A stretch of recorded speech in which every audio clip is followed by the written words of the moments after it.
Hi po.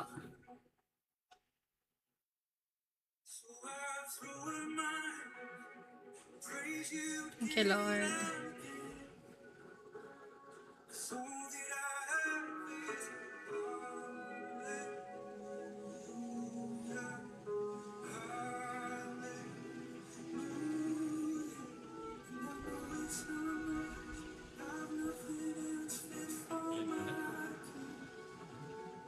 Mm.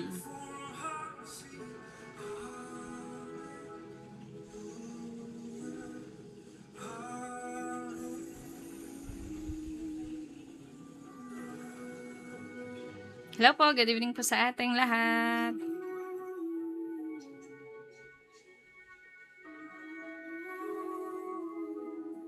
Kumusta po kayo?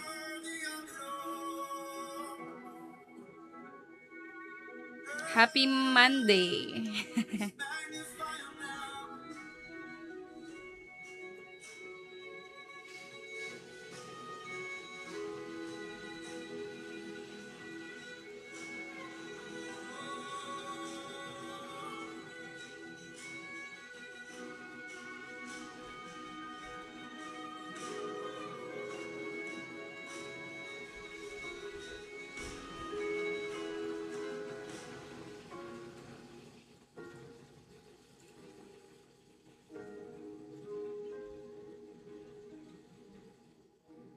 Hello po.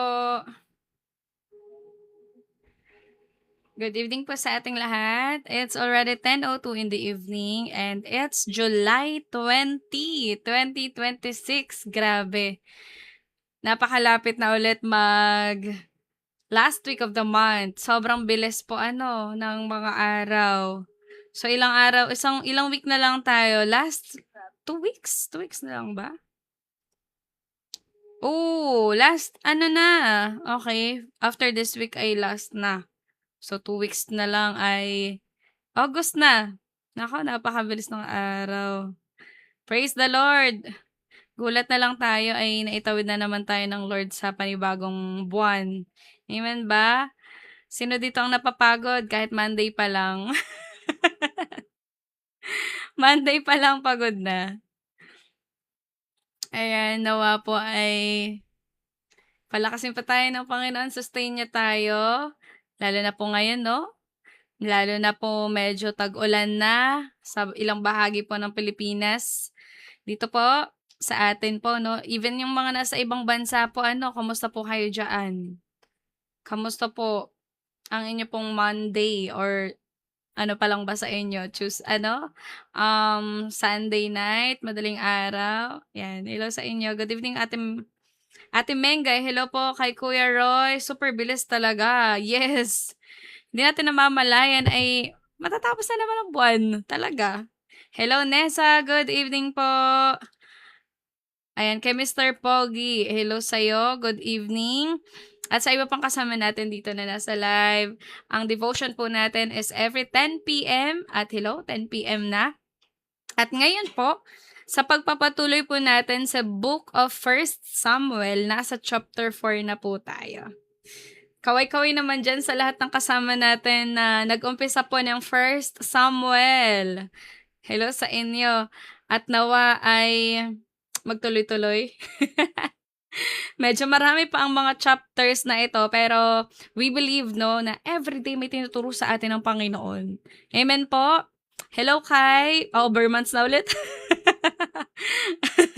Magta-13-month pay na naman kayo.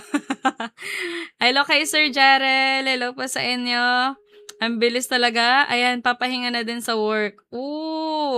Ayan, mag-bed rest na po kayo. Ayan, mga nagne-nesting. Hello sa mga preggy nating mga friends at nanonood dito.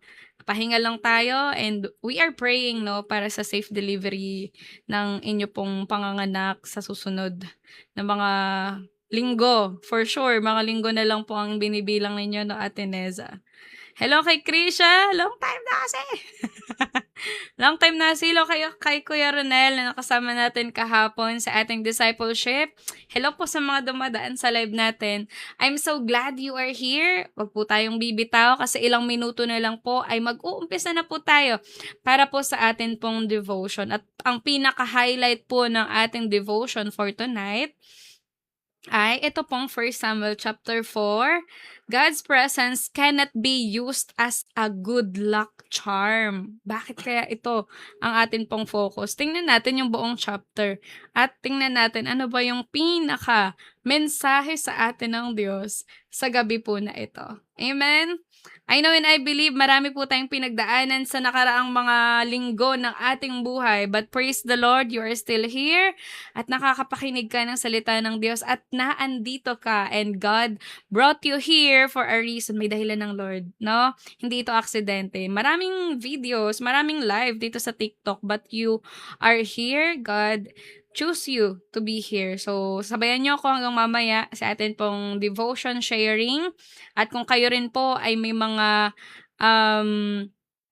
tumimo or may mga striking words kayong napakinggan mamaya, pwede nyo yung i-type, i-take note, no? At i-share din sa iba para po mas mapalagana po natin yung salita ng Diyos at kung ano yung natutunan natin sa gabi po na ito. Walang masasayang sa gabi na ito. Amen po? Maaga lang. Okay. Medyo maselan.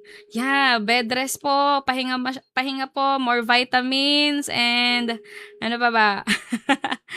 Magre-ready na sa susunod na mga buwan. Praying for you, Ate Nessa, at sa iba pang mga kaibigan natin dyan na nagre-ready na para po sa kanilang panganganak. Ayan. May kaibigan din po kami, parang first trimester niya pa lang or second. Basta medyo maselan pala yung first and second, yung first trimester. So, maraming bawal, bed rest din siya ngayon, and we are praying na umokay, no, hanggang sa dulo yung journey niya. Ayan, hello sa mga may asawa din na na preggy. Napupuyat na ba kayo kaagad? Sa mga pinaglilihian nila, pinaglilihian daw, yan. Yung mga cravings, yung mga kailangan nila sa araw-araw, or mga nagche-change ng mga moods. Ayan. So, ako ay hindi pa nakaranas nun, no, guys. But yeah, soon, di ba? Sa takdang panahon ng Panginoon. So, tayo ay mag-umpisa na. Praise God. Hello sa inyo. Kay Hardy Shira, hello sa'yo. And welcome sa live natin. Sa mga first-timer, may first-timer po ba sa atin dito? Pwede po ba kayong mag-comment kung nasan kayong lugar ngayon nanonood? Kayo po ba ay nasa Luzon, Visayas, Mindanao, or nasa ibang bansa? Hello sa mga nasa Taiwan. Madalas sila yung nakakasama natin. Sa mga nasa UAE. Yan, sa bansa po na yan. Hello po sa inyo. And, ayan, Saudi. Hello po kay Tin ng Riyadh. Hello, Caloocan. Hello po sa mga taga Caloocan. Olonga po. Wow, medyo malayo. Malapit po ba kayo sa Subic? Santa Rosa, Laguna. First time. Hello, Ate Mercy Clara. Good evening po sa'yo. Ngayon po ay may devotion tayo and welcome po kayo dito. Iloilo City. Hello. Na-miss ko tuloy ang La Paz Bacho. At ano pa bang madalas namin pasalubong dyan. Butterscotch. Yan, sa Iloilo yan. Hello sa Quirino Province. Hello kay Kuya Topper. Hello sa mga taga Quirino. Ayan. Rodriguez Rizal kay Mars. Hello po. Malapit lang, no? Baba lang ng QC sa may Batasan Hills. Diyan ako nag-work before. Baba lang nun ay San Mateo, Parizal na yon. Rodriguez, yan. Shout out po, Japan, Japan pagsinan? Ay, pagsanghan? Ano po ba? Hello po kay Nikita. Kuwait. Ay, hello po. May friend ako dyan sa Kuwait. Ingat-ingat po kayo diyan palagi. Bacolod, hello sa mga taga Bacolod. Yan, masarap ang chicken diyan. Hello, yan Quirino Province. Ay, dalawa sila. Hello sa mga taga QC Commonwealth. Hello. Ay, malapit ako diyan dati nagwo-work sa may Batasan Hills. Ayan, welcome po kayo. Kung kayo pa ay first timers, you are welcome and we are so glad nandito po kayo. Hindi aksidente na nandito ka. So, stay na lang tayo hanggang sa matapos po ang ating devotion para sa gayon bago tayo matulog ay nakapakinig tayo ng salita ng Diyos. At maging nasain natin palagi, no, na makatanggap ng mensahe mula sa Lord. Amen po. Ayan, sa tabi daw. Si Creative Disciple ay nasa tabi ko. Okay, sige po, let us pray. Bago tayo magsimula, ay i-dedicate muna natin yung gabi na ito sa Lord bago tayo magpahinga ng tuluyan. Tuluyan? bago tayo matulog. Amen. Yan, sige po. Manalangin tayo. Panginoong Diyos na makapangyarihan sa lahat, marami pong salamat for always being with us. Salamat po for sustaining us up until today. Sa gabi po na ito, thank you for allowing us, Lord, na makasama sa ganitong devotion, sa ganito pong gawain mo, Panginoon. Alam ko, Lord, na itong mga tao na ito na dinako mo sa live na ito ay may dahilan ka, may mensahe ka na nais, oh God, na kanila pong matanggap sa gabi na ito. Nawa po, Panginoon, ano man po ang nais mo, yun po ang mangyari. Holy Spirit, you are free to move. Nasan man silang parte ng Pilipinas or nasa ibang bansa sila. Visit them, encounter them, oh God, and let your presence be with us tonight. In Jesus' name, you are not limited by time and space. Kaya alam namin, Lord, sino man pong nagnanasa, oh God, at naghahanap sa iyong salita ay iyo pong katatagpuin sa gabi po na ito. Maraming po salamat sa kanilang mga buhay. Patuloy na ang pagpapala mo at ang kagalakan ng kanila pong maranasan. Maging ang pagmamahal mo, Panginoon, punuin mo ang puso ng bawat isa at maranasan ka namin sa gabi po na ito. Maraming po salamat. We dedicate everything unto you, and apart from you, Lord, wala pong kayang gawin. Take your place, Jesus. Ikaw pong magsalita sa aming kalagitnaan. Ano man po ang mensahen mo, ay ito po yung mapakinggan po namin ng maliwanag sa gabi po na ito.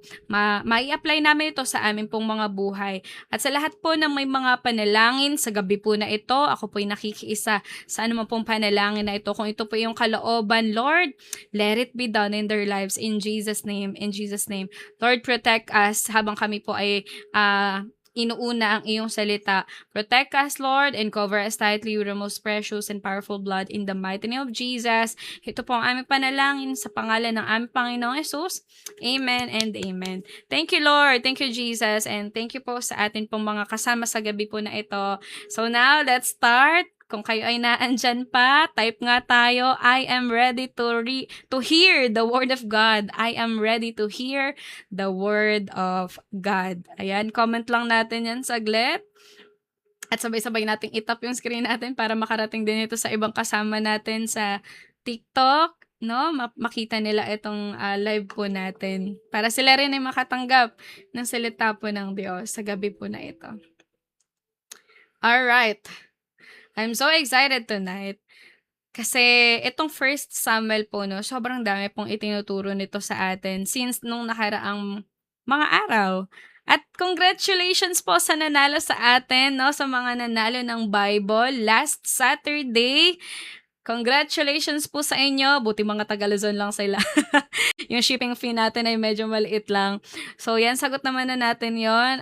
Tatanggapin nyo na lang yung Bible. Hello sa mga nakasama natin Saturday. Last Saturday sa Bible quiz natin.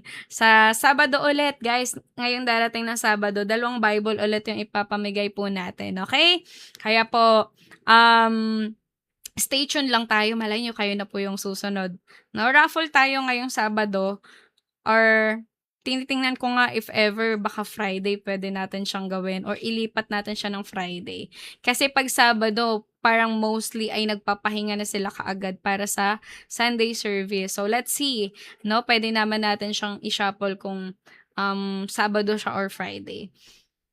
Ayan, ang version po nung Bible na pinamigay po natin is The Message, at saka po meron tayong New Living Translation. So, yun lang po yung available sa ngayon, pero sa mga susunod po madadagdagan pa po yun kasi last time ESV naman yung pinamigay po natin, tsaka ang brand is Holland. So, last time, Holy Land, last time may Holy Land po tayo na Bible na pinamigay, yung mga malalaking mga Bible. 'Yan, so 'yan, praise the Lord din at alam naman natin na kung sino man yung nakatanggap na yun ay, napagpala din talaga siya ng Diyos. Kasi napakamahal po ng gano'ng Bible at sobrang rare niya. Kasi last time na bumalik kami do'n sa bilihan ng Bible, wala na siya.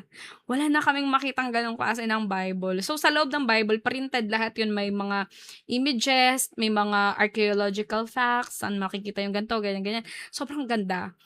Ayun, may dalawa tayong napamigay na gano'n, yung Holy Land na Bible. Puwede niyo rin siyang i-search kung ano yung itsura niya, pero maganda 'yun.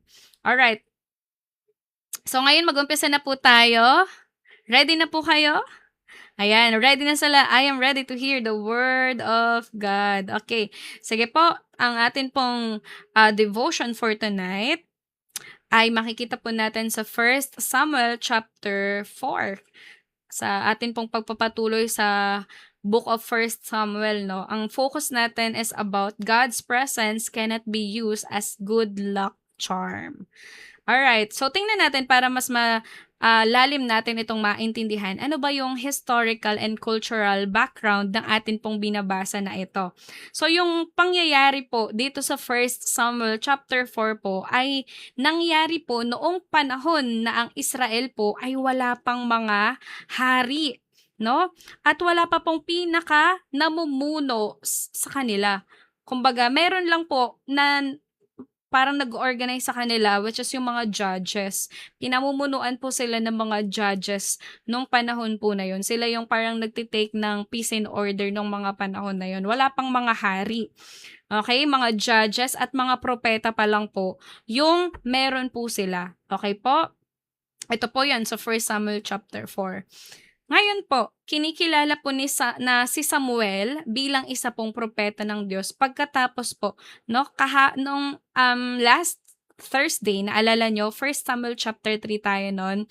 Kung maaalala nyo, si Samuel po ay isa na pong propeta o ginagamit na rin siya ng Lord para magpahayag, no? Tinawag siya ng Diyos. Kahit siya po ay bata pa lamang, ay ano po, kilala na rin siya doon, no, sa mga taga-Israel na siya po ay isang propeta at tinawag po ng Diyos. Ngayon, ang spiritual po na kalagayan po ng Israel 'no, ay patuloy pa rin pong talagang hindi po nagiging gano'n ka-okey. Dahil wala nga po silang kumbaga masyado pong revelation from the Lord that time. Konti lang po ang nakikinig at tumutugon na mga, lingkod ng Diyos. So marami po sa kanila ang lumalayo na sa Diyos at ang mga pari o mga priest na anak po ni Eli na si Hopni at si Pinehas 'no, ay patuloy pa rin pong namumuhay sa kasalanan. Ano nga pong description sa kanila ng Bible?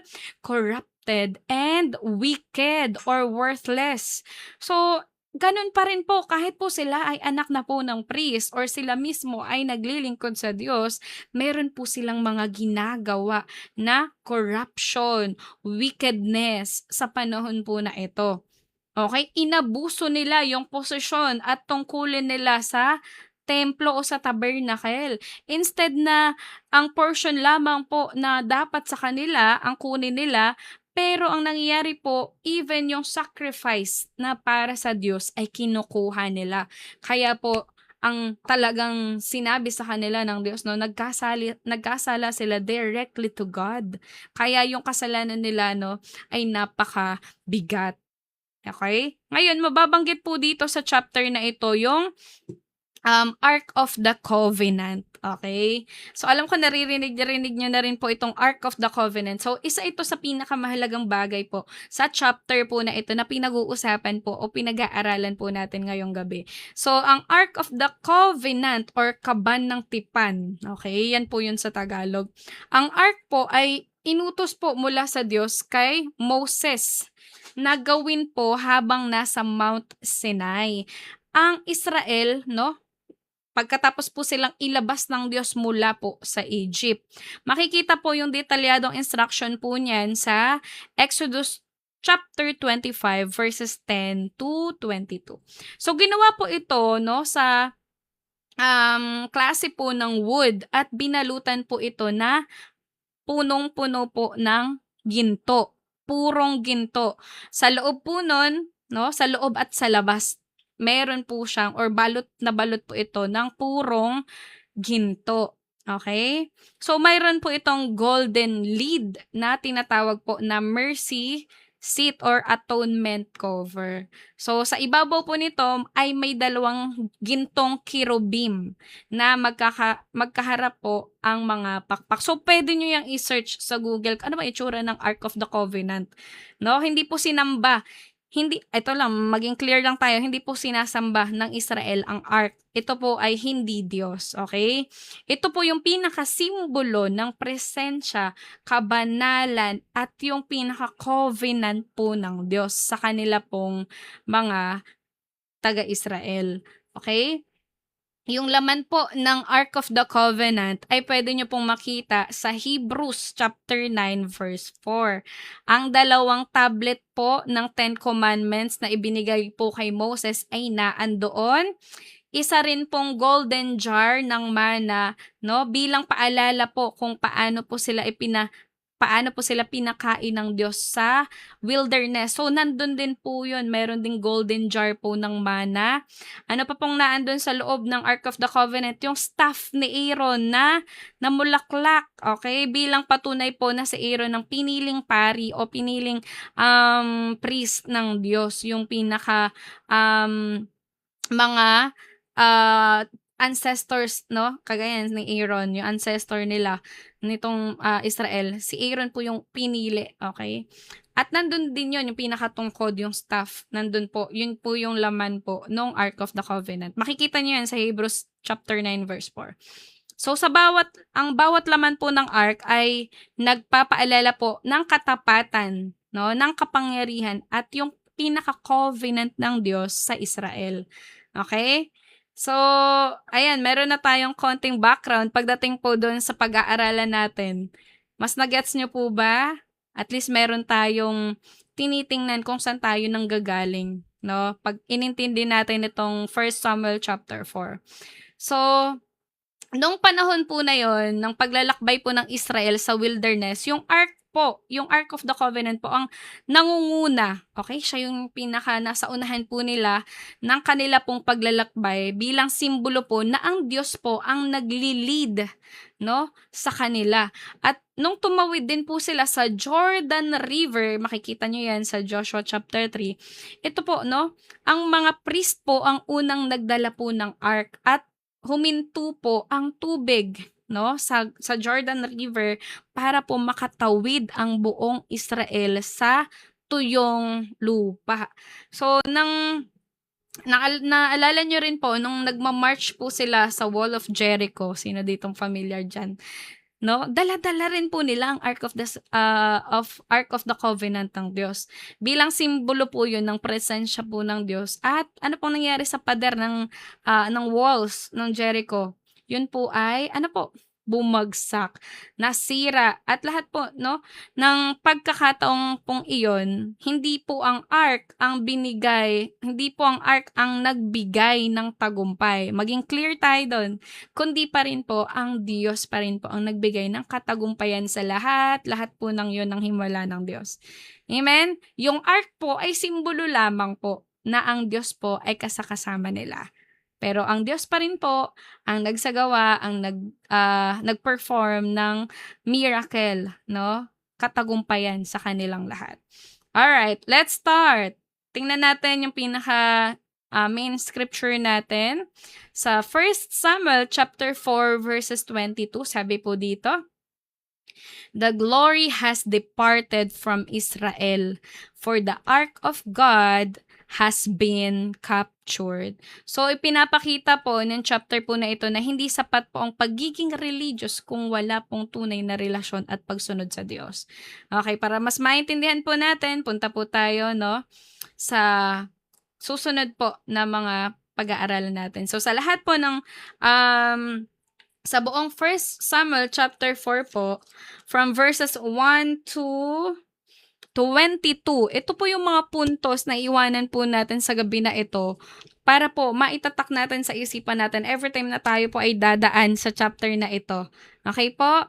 Una po, ang pagkatalo ay minsang paraan po ng Diyos para tayo ay magkaroon po ng reflection. Okay, tingnan natin yung 1 Samuel chapter 4 verses 1 to 2. Basahin lang po natin. At that time, Israel was at war with Philistines. The Israelite army was camped near Ebenezer, and the Philistines were at Aphek. The Philistines attacked and defeated the army of Israel, killing 4,000 men. Okay po, natalo po ang Israel sa unang laban. Pero instead po na tanungin po nila ang Diyos, no? Na, Lord, bakit kami natalo? Alam niyo po ang una nilang ginawa? Humanap po agad sila ng ibang paraan instead na lumapit sila sa Diyos, no? Ganito rin tayo minsan no? Natalo po sila that time, pero wala po sila, no? Gumawa sila ng sarili po nilang diskarte. Ganito rin tayo minsan. Kapag may problema po tayo, yan, sa pamilya, sa trabaho natin, sa mga karelasyon, or even sa ministry, gusto po agad nating ayusin yung sitwasyon. Pero, hindi natin tinatanong sa Diyos o ang Diyos kung may gusto ba siyang ituro sa atin. Sa mga pagkatalo na yon, sa mga challenges or problema na yon. Hindi po lahat ng pagkatalo ay ibig sabihin iniwan na tayo ng Diyos. Minsan po, ginagamit niya mismo yung mga setbacks natin, yung mga shortcomings natin para ipakita kung ano ang kailangang baguhin sa ating mga buhay, sa ating puso. Amen po? Kapag po may pinagdadaanan po tayong mga failures, sino dito nakaranas na ng failures? Nagkamali, nagkulang. Ako po, isa po ako dyan. No? Wag po natin agad itanong na, Lord, bakit nangyari to? Mas magandang itanong po siguro natin sa Panginoon na, ano ba yung gusto mong ituro sa akin, Lord? Ano ba yung gusto mong maranasan ko? Ano bang gusto mong ituro sa akin or baguhin sa buhay ko? So, minsan po ang breakthrough po ay nagsisimula sa isang puso po na handang matuto. Amen? Nandyan po ba kayo? Ang breakthrough po minsan ay nagsisimula po sa isang pusong handang matuto at magpaturo sa Diyos. Amen? Lahat po ay may rason. Lahat po ng yan na nararanasan po natin ay may dahilan. Instead na mansisi tayo, humahanap tayo ng sarili nating diskarte, why not, 'di ba? Ang Lord ang tanungin natin mismo kung ano ba yung itinuturo niya sa atin. Amen? Pangalawa po, hindi po natin pwedeng gamitin ang Diyos para lang po makuha ang lahat-lahat ng gusto natin. Gagamitin ng Diyos para makakuha tayo ng something. It's a big no-no. 1 Samuel chapter 4 verse 3. Let's bring the Ark of the Covenant. It will save us from our enemies. Ayan na.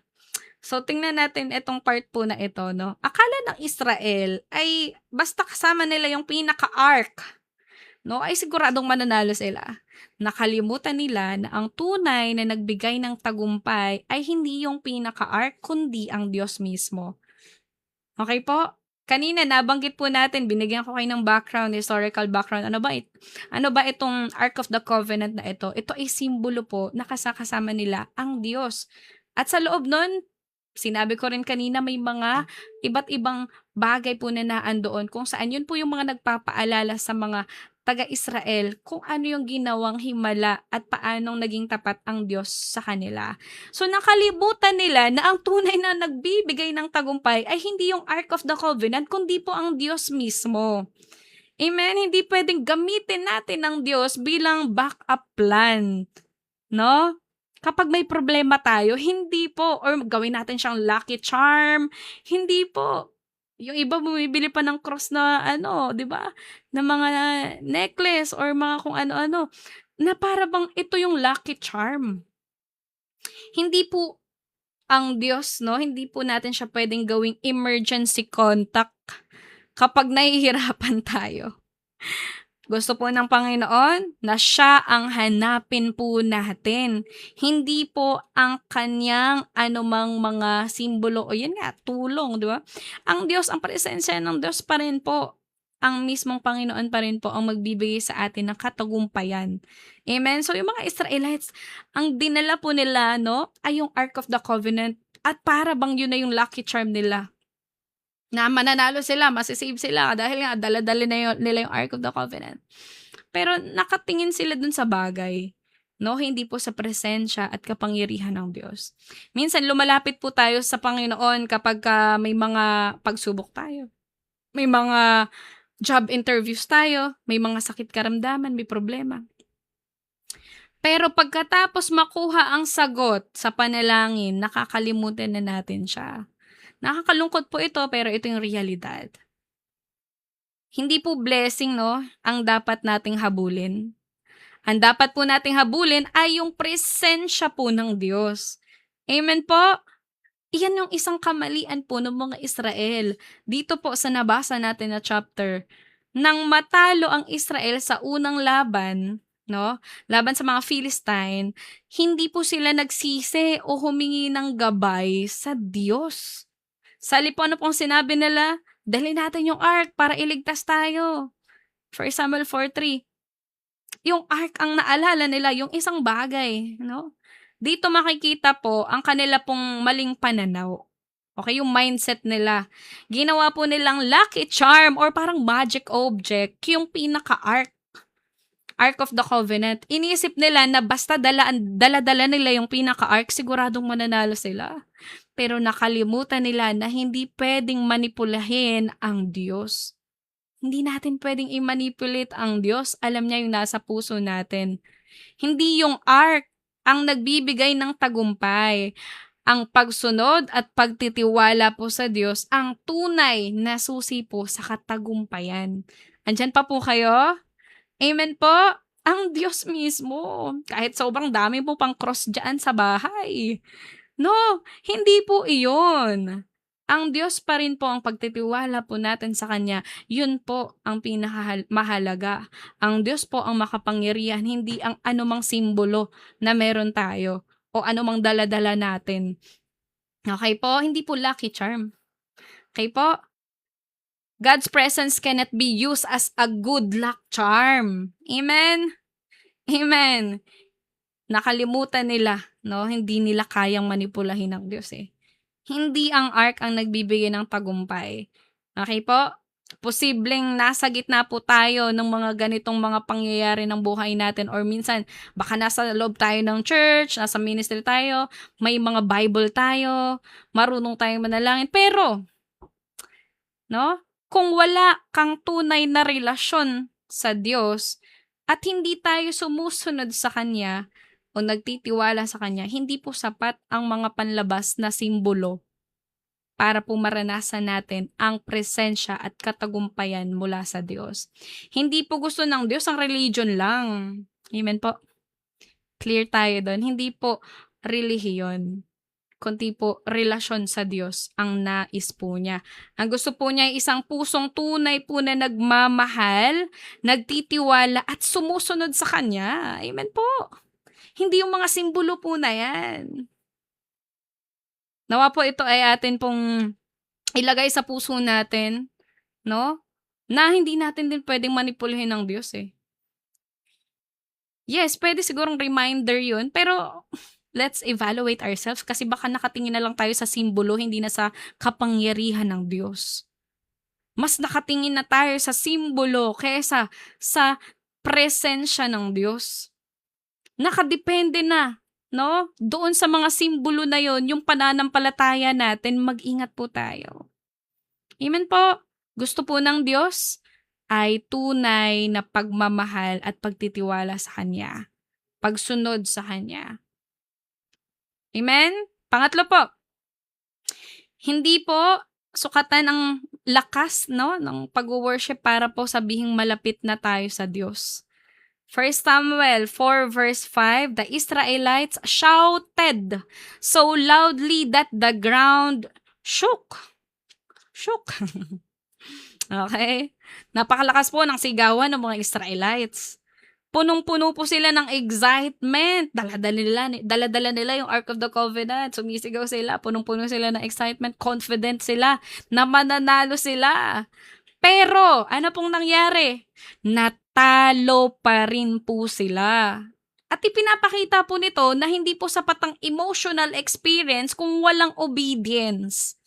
Walang pagsunod sa Diyos at buong pagtitiwala sa Kanya. Hindi po nasusukat ang spiritual maturity po natin sa lakas nating sumigaw, sa taas ng kamay natin. Hindi po doon nasusukat ang spiritual maturity. Nasusukat po ito sa pagsunod sa Diyos kahit wala nang nakakakita. Kahit tayo na lang ang nakakakita.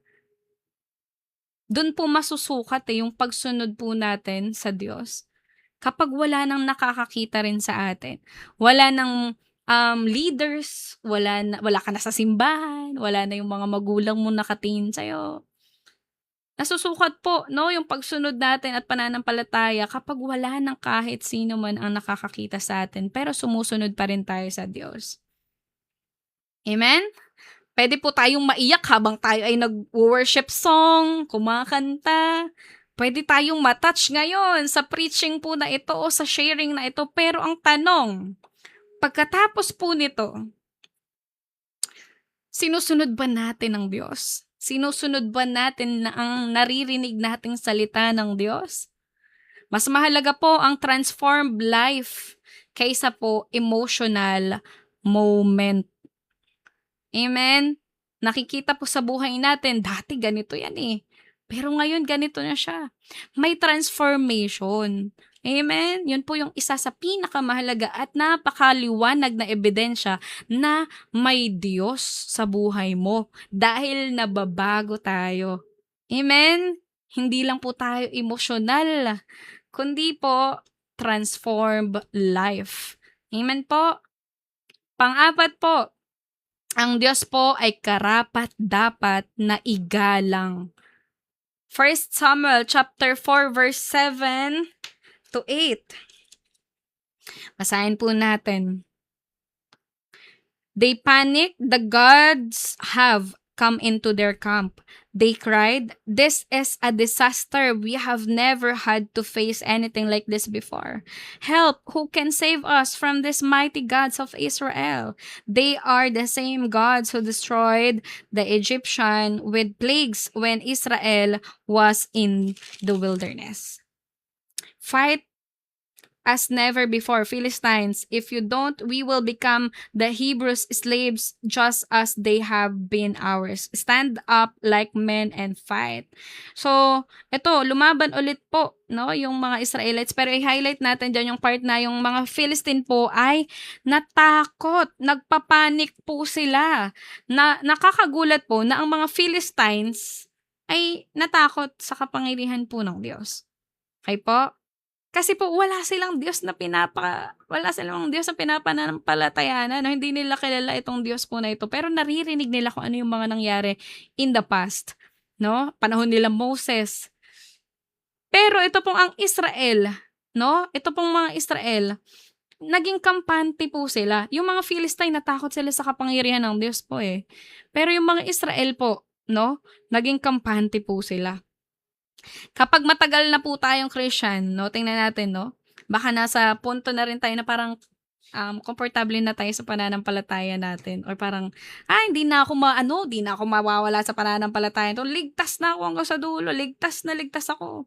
Hindi hindi na ako magkakamali ever, perfect na ako. Minsan, akala natin, dahil sobrang tagal na natin sa pagiging Kristyano, ay hindi na tayo pwedeng mag-fall into sin or malalim na tayo sa pananampalataya. Hindi porket matagal na ay malalim na. May tendency po na maging ordinaryo na lang po yung atin pong pagtingin sa mga bagay, no? Kagaya po sa presensya po ng Diyos o sa mga holy things. Baka mamaya ordinaryo na lang sa atin yung Bible, ordinaryo na lang yung prayer, ordinaryo na lang yung worship. Pero ang Diyos po ay banal pa rin. Amen? Hindi siya nagbabago. Hindi po siya dapat kinakasanayan. Kinakasanayan lang. dapat po lagi po natin siyang nirerespeto at pinahahalagahan. So, yung mga Israelites, tinake nila yung Ark of the Covenant na para bang isang object lang na basta-basta na lang dadalhin kung saan-saan or gamitin na parang lucky charm, no? So, wala ng respeto. Wala ng reverence sa Lord. So, tanungin po natin yung sarili po natin, excited pa ba tayong makipag-usap sa Lord? Are we honoring God sa mga ginagawa natin? Meron pa ba tayong pagkatakot sa Diyos? Excited pa ba tayong magbasa ng Bible? O ginagawa na lang natin itong parang isang routine? Normal lang. Hindi na natin tinitake to as holy. Ang intimacy po, ang malapit po sa Diyos, no, ay lumalalim kapag hindi po nawawala ang reverence sa Kanya. May reverence pa rin tayo sa Lord before God. Amen po? Hindi natin siya ititik na parang, ano lang, isang bagay lang na pwede nating bastos-bastusin. Amen po? Ang Diyos po, ang salita po ng Diyos, ito pong pinag-aaralan po natin, it is holy. Amen? Even yung Bible po, it's a holy Bible. So, yung mga Israelites po, tinake po nila ang Ark of the Covenant at ang Diyos mismo, no? Na para bang isang bagay lang. Yung mga Philistine, takot na takot, pero sila. 'Di ba? Panglima po, may kapalit, no? Ang patuloy na pagsuway. 1 Samuel chapter 4, verse 10 to 11. I-highlight natin. Israel was defeated. Kanina, takot yung mga Philistines, 'di ba? Nakita natin, nabasa natin. But dito sa verse 10, 11, nakita natin, Israel was defeated. Natalo po sila. At namatay po yung dalawang anak ni Eli. Hophni and Phinehas died. Matagal nang binalaan po ng Diyos si Eli o yung tatay po nitong dalawa po na ito nabanggit natin. Sa kasalanan po ng mga anak niya. Again, ano yung sinasabi dito sa dalawang anak po na ito ni Eli? Sila po ay corrupted and wicked priest. Yung portion na dapat sa Diyos, no, ay kinukuha nila. Ang handog na para sa Diyos ay kinukuha nila. Matindi po ang kasalanan po nitong mga anak po ni Eli. Hindi po agad dumating yung judgment sa kanila, pero dumating ito sa tamang panahon. Minsan iniisip natin, okay lang siguro, wala namang mangyayari kung gagawin ko to, kung babastusin ko yung Bible, sisirain ko, pupunitin ko, or gagawin ko to sa ibang tao. Okay lang siguro yun, wala namang mangyayari. Pero, no, kahit po ano pa man po yan, no, ay may consequences po yan. Hindi ibig sabihin po na okay ang kasalanan, okay? Hindi porket na-delayed yung consequence ay parang okay na yung kasalanan. No, mukha lang siyang okay. Ang Diyos po ay mapagmahal. Alam natin yan. Pero, baka nakakalimutan natin na ang Diyos po ay banal at makatarungan din. Amen. Hindi po natin pwedeng tanggalin yung part na ito na banal siya at gusto lang natin isiksik sa isip natin, di mapagmahal ang Lord, mapapatawad naman niya ako. Hindi, mahal ako ng Lord, dapat mahal niya ako. No, that's a wrong mindset. Amen. Ang Diyos ay mapagmahal pero banal at makatarungan po ang Diyos po na ito. Habang may pagkakataon pa po, no, piliin po nating magsisi at bumalik po sa Diyos. Mas madaling sumunod ngayon kaysa po magsisi kapag huli na po ang lahat. Kagaya po ng nangyari sa mga anak po ni Eli. No, sa sambahayan po nila. Binigyan na po siya ng warning pero hindi pa rin po nila itinama kung ano man po yung pagkakamali nila. No? The judgment, the consequences po ay nangyari sa tamang panahon po. No? Dito sa dalawang anak po na ito, namatay po yung dalawa. Sabay po sila. Pang-anim po, ang mga leader po ay may malaking pananagutan sa Diyos. Hello po sa mga leader natin dyan. May mga pastor ba tayong kasama dito? Ayan, hello sa mga leaders dito. Sabi po sa 1 Samuel chapter 4 verses 17 to 18, when Eli heard that the ark had been captured, si Eli po ito, yung tatay na po ito, nung dalawang nabanggit kanina, he died, namatay din. Ito pong tatay nila. Mahal po ni Ellie yung kanyang mga anak. Natural po 'yun. Pero hindi po niya sila dinisiplina ng tama. Hinayaan niyang gawin itong mga corruption na ginawa po ng mga anak niya. At dahil po dito naapektuhan din po 'no, hindi lamang po ang kanyang pamilya kundi po yung buong Israel dahil sa kasalanan ng mga anak po niya. At ang isang leader o isang leadership ay hindi po lang tungkol sa isang posisyon. Kung kayo po ay inilagay ng Diyos diyaan, sa posisyon po na yan na kayo po ay isang leader, ito po ay tungkol sa responsibility. Hello sa mga nanay, mga tatay, parents, you are also leaders. Sa mga nasa loob ng church na leaders, sa mga teachers sa loob ng classroom, you are also a leader. Sa mga nagmi-ministry na, nasa paglilingkod na, there are leaders inside the ministry. At lahat po tayo na may impluwensya, tayo po lahat ay may impluwensya po sa ibang tao. At ang pananagutan po natin ay kung paano po natin ginagamit yung influence po na iyon para po i-glorify ang Panginoon.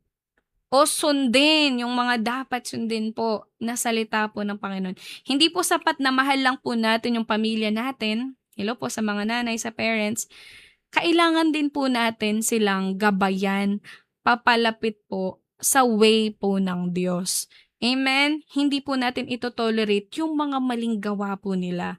Sa mga parents, you are leaders. Hindi lang ito patungkol po sa simbahan o sa church or sa mga leaders dito sa spiritual. Kayo rin po, mga parents, nasa loob ng tahanan, mga tatay, hello sa inyo.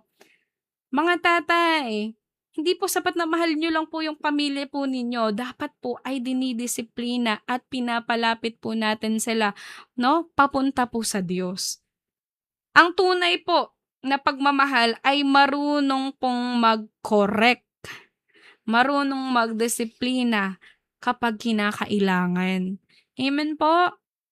Kayo po mga tatay, mga nanay, kayo po yung pinaka-leader po sa tahanan po na meron po kayo. Kayo po yung mag-umpisang manalangin, kayo po yung mag-umpisang magbasa ng salita ng Diyos, umpisang magdisiplina, makita po nila ito sa inyo. Kayo po mismo. Amen po? Nang sa gayon po ay maging example po kayo. Ako po bilang hindi lumaki ako sa Christian family, sobrang hirap po para sa akin na maghanap ng father figure na isang Kristiyano. Sabi ko, minsan nga naiinggit ako dati, sabi ko, buti pa sila yung tatay nila.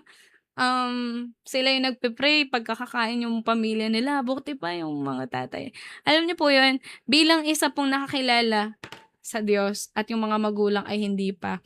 Napakahirap po sa isang anak, no, na ang example na nakikita natin ay hindi yung nakikita at nababasa natin sa Biblia. No, nasanay sila tatay sana yun, sila nanay sana yun, na unang nagdidisiplina at nagpe-pray para sa amin. But instead 'no, ay natatanggap natin ay hindi disiplina or hindi po salita ng Diyos kundi po mga curses pa or mga ipinapamana pang mga, um, traumas. Pero you know what? God is faithful. He can break the chains sa ating pamilya. Kayo po kung kayo ay anak na hindi pa man nakakilala yung inyo pong mga magulang, it's also for you, it is also the time for you to pray for them. Kung hindi mo pa yun nagawa, lay hands mo sila habang sila ay natutulog, habang sila ay kumakain, lahat ng ginagamit nila.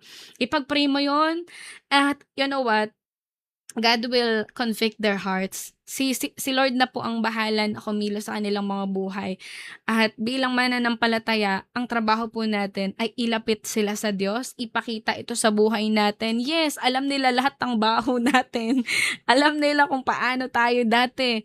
Pero pag nakita po nila yung pagbabago at transformation sa buhay po ninyo, maaaring yun din po yung maging dahilan na kilalanin nila yung Diyos na pinaglilingkuran po natin. Hindi siya madali because that is a battle, no? Para sa lahat po ng mga anak diyan na gusto ring makakilala yung pamilya nila. Napakahirap po, no? Pero it is also a privilege na magamit po tayo sa pamilya po natin. Amen? May dahilan din ng Diyos bakit ikaw yung pinili niya. Amen? Huwag tayong sumuko kahit isang dekada mo nang pinagpe-prayan. Hello, sa mga isang dekada nang nagpe-pray na makakilala ang pamilya nila sa Lord. Huwag kayong panghinaan ng loob, huwag kayong mapapagod kasi lahat 'yan po ay may ginagawa po ang Lord behind the scene. Hindi pa man natin ito nakikita sa ngayon, but God will make His own way, no? Para po itong mga tao po na ito ay mapalapit sa Kanya. Ipakita natin yung pagbabago sa buhay natin na tayong minahal ng Diyos ay mahalin din natin sila kahit may mga times hindi na sila kamahal-mahal. Kahit may mga times nasasaktan nila tayo. Always reflect the love of the Lord Jesus, no, na atin pong natanggap. At 'yan, nawa po yung pagmamahal po ay mas mangibabaw. Amen po? Hindi naman tayo yung parang puwedeng mag-correct sa kanila because they are in the authority over sa atin mga children, mga anak. But we can pray for them, no, na baguhin sila ng Diyos. So, yan po sa mga nanay at tatay, yan, mga leaders. Ang tunay na pagmamahal po ay marunong din pong mag-correct. Amen. Ilapit po ninyo ang inyong pamilya sa Diyos. Huwag ilayo, kundi ilapit po ninyo sa atin pong Panginoon. Praise God. Pangpito po, ang pinakamalaking kawalan po ay ang mawala ang presensya ng Diyos sa buhay natin. 1 Samuel chapter 4 verses 21 to 22. Highlight lang natin yung part na to. She named the child Ichabod. The glory has departed from Israel. So, yung pangalan po na Ichabod, no? Ay ibig sabihin ay the glory has departed from Israel o the glory has departed. Hindi lang po sila natalo sa digmaan, no? Naging simbolo rin po itong bata po na ito na isinilang during that time. Ito ay asawa po ng isa sa mga anak ni Eli. Siya po ay nanganak during po sa mga panahon po na ito. Nung nakita po niyang si Eli ay namatay, no? Kabuuan na rin po niya at siya po ay nanganak. At ang pinangalan niya po dun sa anak niya ay Ichabod. Nang ibig sabihin ay the glory has departed. Hindi lang po sila natalo sa digmaan ng pinakamalaking kawalan. Pagkawala po, no, sa Israel ay yung pinakapresensya ng Diyos. Marami pong naghahabol sa success. Sino dito ayaw ng success? Siguro wala, no? Gusto natin laging success tayo eh. Sino dito ayaw ng promotion? Malabo rin. Gusto natin yan, promotions. Sino dito ang gusto ng matagumpay na business? Amen. Sino dito gusto ng maraming pera? iPhone 17. Sino po dito? Wala nga ayaw siguro dun sa mga ganun or sa pangarap nila. Pero, ang nawawala po, no? Madalas sa atin, no? Kung ito po, nakuha natin itong lahat ng mga bagay na ito, itong success na ito, no? Talo pa rin po tayo kung mawawala po ang pinaka-intimacy or relasyon natin sa Diyos o yung presensya niya sa ating buhay. Wala pong tunay na fulfillment kung wala po ang presensya ng Diyos. Kaya nga sobrang daming tao kahit mayaman na, gusto pa rin yumaman ng yumaman, dumami ng dumami, gusto nilang kumuha ng kumuha. Bakit? There is no fulfillment. Dahil wala po ang presensya ng Diyos eh. Pwedeng kunin mo na lahat ng mga bagay sa mundo na ito, pero one thing is for sure, it will never ever satisfy you. It will never ever fulfill you. Your heart, no. Hindi kailanman. Ang presensya ng Diyos ang pinakamahalagang kayamanan ng isang mananampalataya. Hello po sa mga kapatid natin sa pananampalataya. Ikaw pong nakaranas na ng presensya ng Diyos, no? At binago. Ang pinakamahalaga po na kayamanan na meron po tayo ay ang atin pong intimacy or intimate relationship sa Diyos. Yung presensya niya. Mas mahalaga po ang presensya ng Diyos kaysa sa napakaraming achievement pero wala namang kapayapaan. Amen. Marami kang ngang iPhones, marami kang ngang gadgets. Actually, yung mga kabataan ngayon, sobrang dami nilang gadgets, no? At kapag laging may nilalabas na bago na version, ay gusto ulit ng bago, kahit na mayroon naman na sila. And that is what you call, no? Yung fulfillment na hindi nila kailanman mararanasan dahil wala ang kapayapaan ng Diyos, wala ang presensya ng Panginoon. Mas mahalaga pa rin po ang presence ng Lord kaysa napakarami pang achievement pero wala ka namang kapayapaan, wala ka namang fulfillment, wala namang satisfaction. Kaya pong panalangin po natin araw-araw, no, ay hindi lamang, Lord, bless me. Kundi po, no, ito po ay nawa maging panalangin po natin sa araw-araw na ating buhay. Lord, never ever let your presence depart from my life. Lagi tayong samahan ng Panginoon na maranasan natin ang presensya niya. Amen po. Ito pong 1 Samuel chapter 4 na ito ay isang reminder po sa atin na hindi pwedeng ipagpalit natin yung presensya ng Diyos sa napakaraming bagay dito sa mundo. Alam natin, ang buhay na ito ay may hangganan. Sino po dito? No? Takot mamatay. Kasi ang dami niyang mga investments. You know what? Takot ka man or hindi, lahat yan iiwanan mo. Lahat yan ay hindi mo kayang dalhin sa kabilang buhay. Lahat yan ay nasisira, nabubulok, nawawalan ng value. During pandemic, nakita natin yan. Even yung pinaka-top na companies, nagbawas ng tao. Nagbawas sila ng workforce. Lahat po. And just a snap, maaari po yung mawala lahat. Sa isang disaster, sa isang bagyo, lindol, and just a snap, pwede po yung mawala lahat. At kung yan ang i-hold mo hanggang sa huli, kailanman hindi ka masasatisfy niyan. Kailanman hindi ka maliligtas ng mga bagay na yan.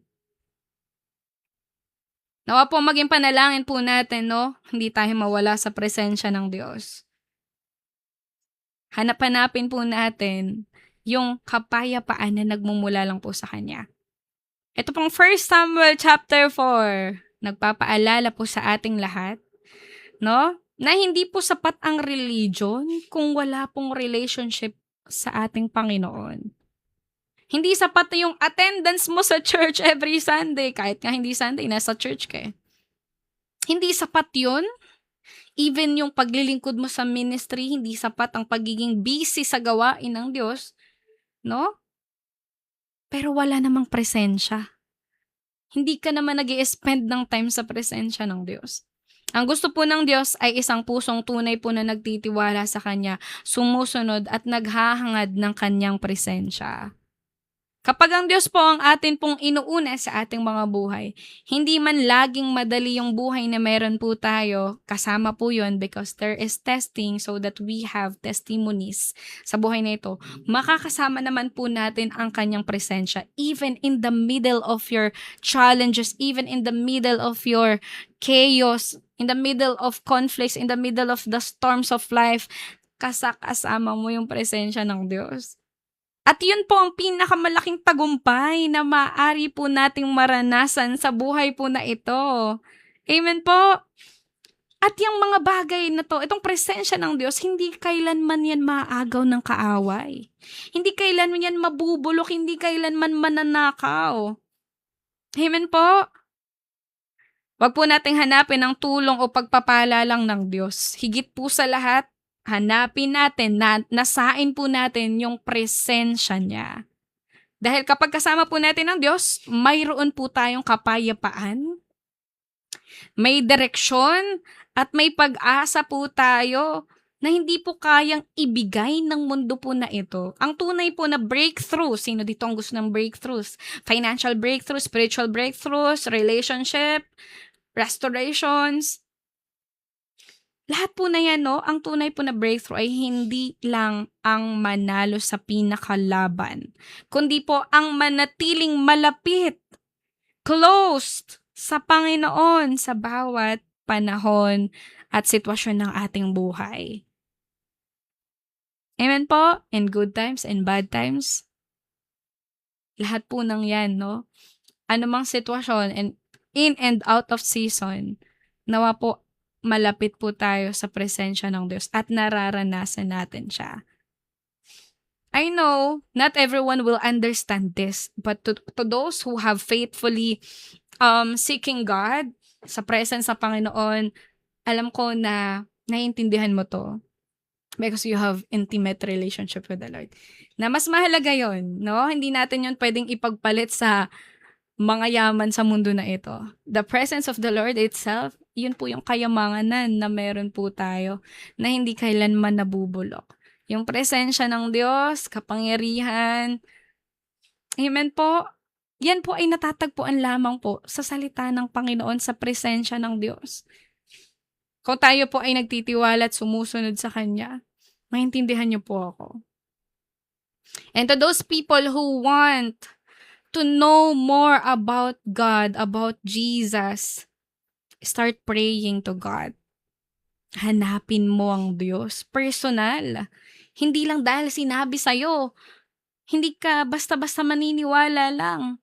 Hanapin mo ang Diyos. Hanapin mo siya. Personally. Huwag tayong magpadala sa tradisyon, sa sinasabi ng pamilya, o kahit sa akin.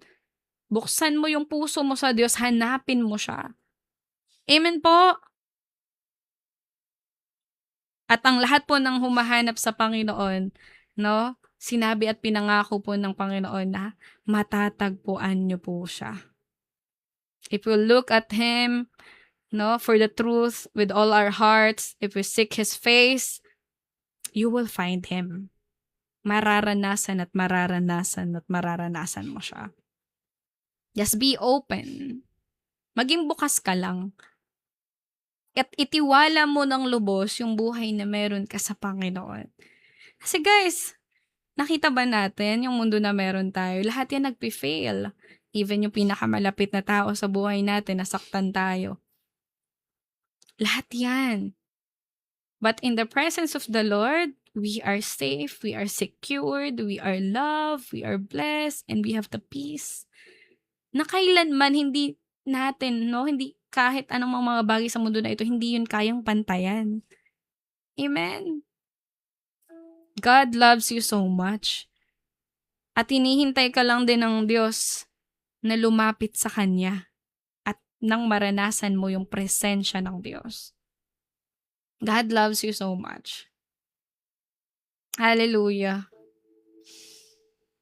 Amen. Praise God. Thank you, Lord. Doon po nagtatapos ang atin pong 1 Samuel chapter 4. And tomorrow, 10 p.m. ulit para sa ating next chapter, which is 1 Samuel chapter 5.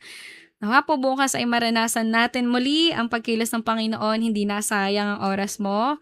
Sa gabi na ito, even ako may inilalagay ang Lord sa heart ko ngayon na reminder na I don't need, no, na gamitin ng Diyos. Hindi naman talaga dapat na gagamitin natin ng Diyos para maging lucky charm. Hindi po, no? Ang presensya po ng Diyos ay iginagalang po natin. Ino-honor po natin yan. Hindi po natin siya parang tinitake lightly. Kagaya ng mga Israelites po na ito, no? Dala-dala nila yung Ark of the Covenant, pero ano po nangyari sa kanila? Natalo po sila. Dahil mali po ang pananaw na meron sila. Ginamit nila ang Diyos o ang Ark of the Covenant, nakatingin sila sa simbolo pero hindi sa Diyos. Hindi sa kapangyarihan ng Diyos. Dinipenda nila yung sarili nila sa simbolo, hindi sa Diyos, hindi sa presensya at kapangyarihan ng Diyos. We cannot manipulate God. Kahit napakarami pang krus sa bahay mo. You cannot manipulate God. Ang gusto po ng Diyos ay relasyon, hindi po relihiyon. Magkaroon po tayo ng personal na relationship sa Lord. Amen po? Na kahit ano pa man ang dumating sa atin, no? Hindi po tayo matitinag dahil kasama natin ng Diyos. Hindi tayo basta magtatanong sa Panginoon dahil kilala natin siya at kung paano siyang kumikilo sa buhay natin. Hindi ka basta mangangamba kasi may pangako ang Diyos sa'yo. At kasama ka niya Sa lahat-lahat ng bagay na nangyayari sa buhay mo, alam niya yon. Alam niya yon. Hindi man alam ng mga pamilya mo na ganito na yung nararanasan mo ngayon. You are experiencing depressions and anxieties. But God knows it. And have a relationship with the Lord. Amen po. Sambahin natin siya hindi dahil peak yung emosyon natin, kundi po karapat-dapat ang Diyos sa pagsamba na pwede po nating iparamdam sa Kanya. God deserve it all, for He is holy and righteous, for He is a powerful God. Amen? With reverence, yung atin pong pagsamba. Hindi lang ito parang performance, hindi naman talaga dapat. We take it with reverence, with the fear of the Lord. May paggalang, may pagrespeto. Hindi kagaya ng mga Israelites. Tinake lang nila yung pinaka-Ark of the Covenant na para bang magic or charm. Magic object or charm. Lucky charm. But no, hindi po yun. Amen? Ang Diyos po ang nagtatagumpay, hindi po ang anumang simbolo na meron po tayo or yung mga hawak-hawak nating simbolo. Sa Diyos pa rin tayo titingin at magtitiwala, hindi po sa hawak nating mga simbolo po na ito. Amen? Amen po. Hallelujah. Thank you, Lord. Grabe. Nawa po na-remind tayo sa gabi na ito, no? Kasi baka mamaya, nakadepende na lang din tayo sa sarili nating lakas, sa sarili nating diskarte. But you know what? You don't have to do it alone. You don't have to fight your battles alone kasi pwede mo yung ipagkatiwala sa Diyos. Alam nyo dati, as an independent woman tayo, akala ko kaya ko ng lahat eh. Basta pag masipag ako, kakayanin ko yan, yung buhay na to, magtatagumpay ako, yayaman ako. Kasi yun yung pangarap ko dati, gusto kong yumaman. Pero you know what? Nung nakilala ko ang Diyos, mas nakilala ko at mas na-realize ko, mas naintindihan ko yung buhay na hindi pala ang kayamanan pala ay hindi lang basta material. Kundi po mismong ang Diyos, ang presensya ng Panginoon. Yung kayamanan na kailanman hindi nabubulok. Kayamanan na kailanman hindi mananakaw ng kaaway. Those are the wealth or those are the riches, riches in heaven. Yung tinitingnan natin, hindi yung mga bagay na perishable, na mananakaw, na masisira, na makakasakit din sa atin sa dulo. And as time goes by, habang ako nakakahilala sa Diyos, doon ko mas na-appreciate ang Lord na ito yung mga bagay na hindi ko na-appreciate dati. Even nung hindi pa ako nakakilala sa Lord, ay kasama ko na pala siya. Hindi ko pala kailangang dalhin mag-isa yung bigat kasi dati pa lang nakaabang na siya eh. Ako lang yung pasaway. Akala ko kaya ko dati ng mag-isa. Oh, walang Diyos, okay lang yan. Kaya ko naman, masipag ako, yayaman talaga ako. At you know what? Hindi pala. Ang Diyos pala yung yaman na kayang mag-satisfy sa puso ko, sa buhay ko. Amen? Ang Diyos po yung yaman natin. Yung presensya po niya yung makapagbigay sa atin ng kapayapaan at pagmamahal na kailanman hindi ko siya natagpuan sa kahit na sino o sa kahit anong bagay sa mundo na ito. Yes, nag-strive ako na yumaman. Yes, nakagraduate ako. Yes, may achievements tayo. But you know what? After all of those achievements, sobrang pagod na pagod ako. Sobrang burnout ako kasi ginawa ko yun on my own. And napaka-sweet lang ng Lord kasi pinangako niya sa akin na hindi ko kailangang matakot kasi takot akong maghirap dati, mamatay na mahirap, gaya. Actually, hindi naman talaga dapat, no? Na may binigyan tayo ng lakas ng Panginoon, hindi po masamang yumaman. Wag niyo po akong don't get me wrong. Pero what I mean is, mas naintindihan ko yung wealth or yung riches na sinasabi sa Biblia na ito nga yung mga bagay na makukuha lang natin sa presensya ng Diyos. Makakuha lang natin, no, sa Kanya. And I don't have to fight it all alone kasi kaya palang ilaban ng Lord at ipanalo yun para sa akin. That I don't have to fight it all alone. Because God will fight for me. I only have to be still.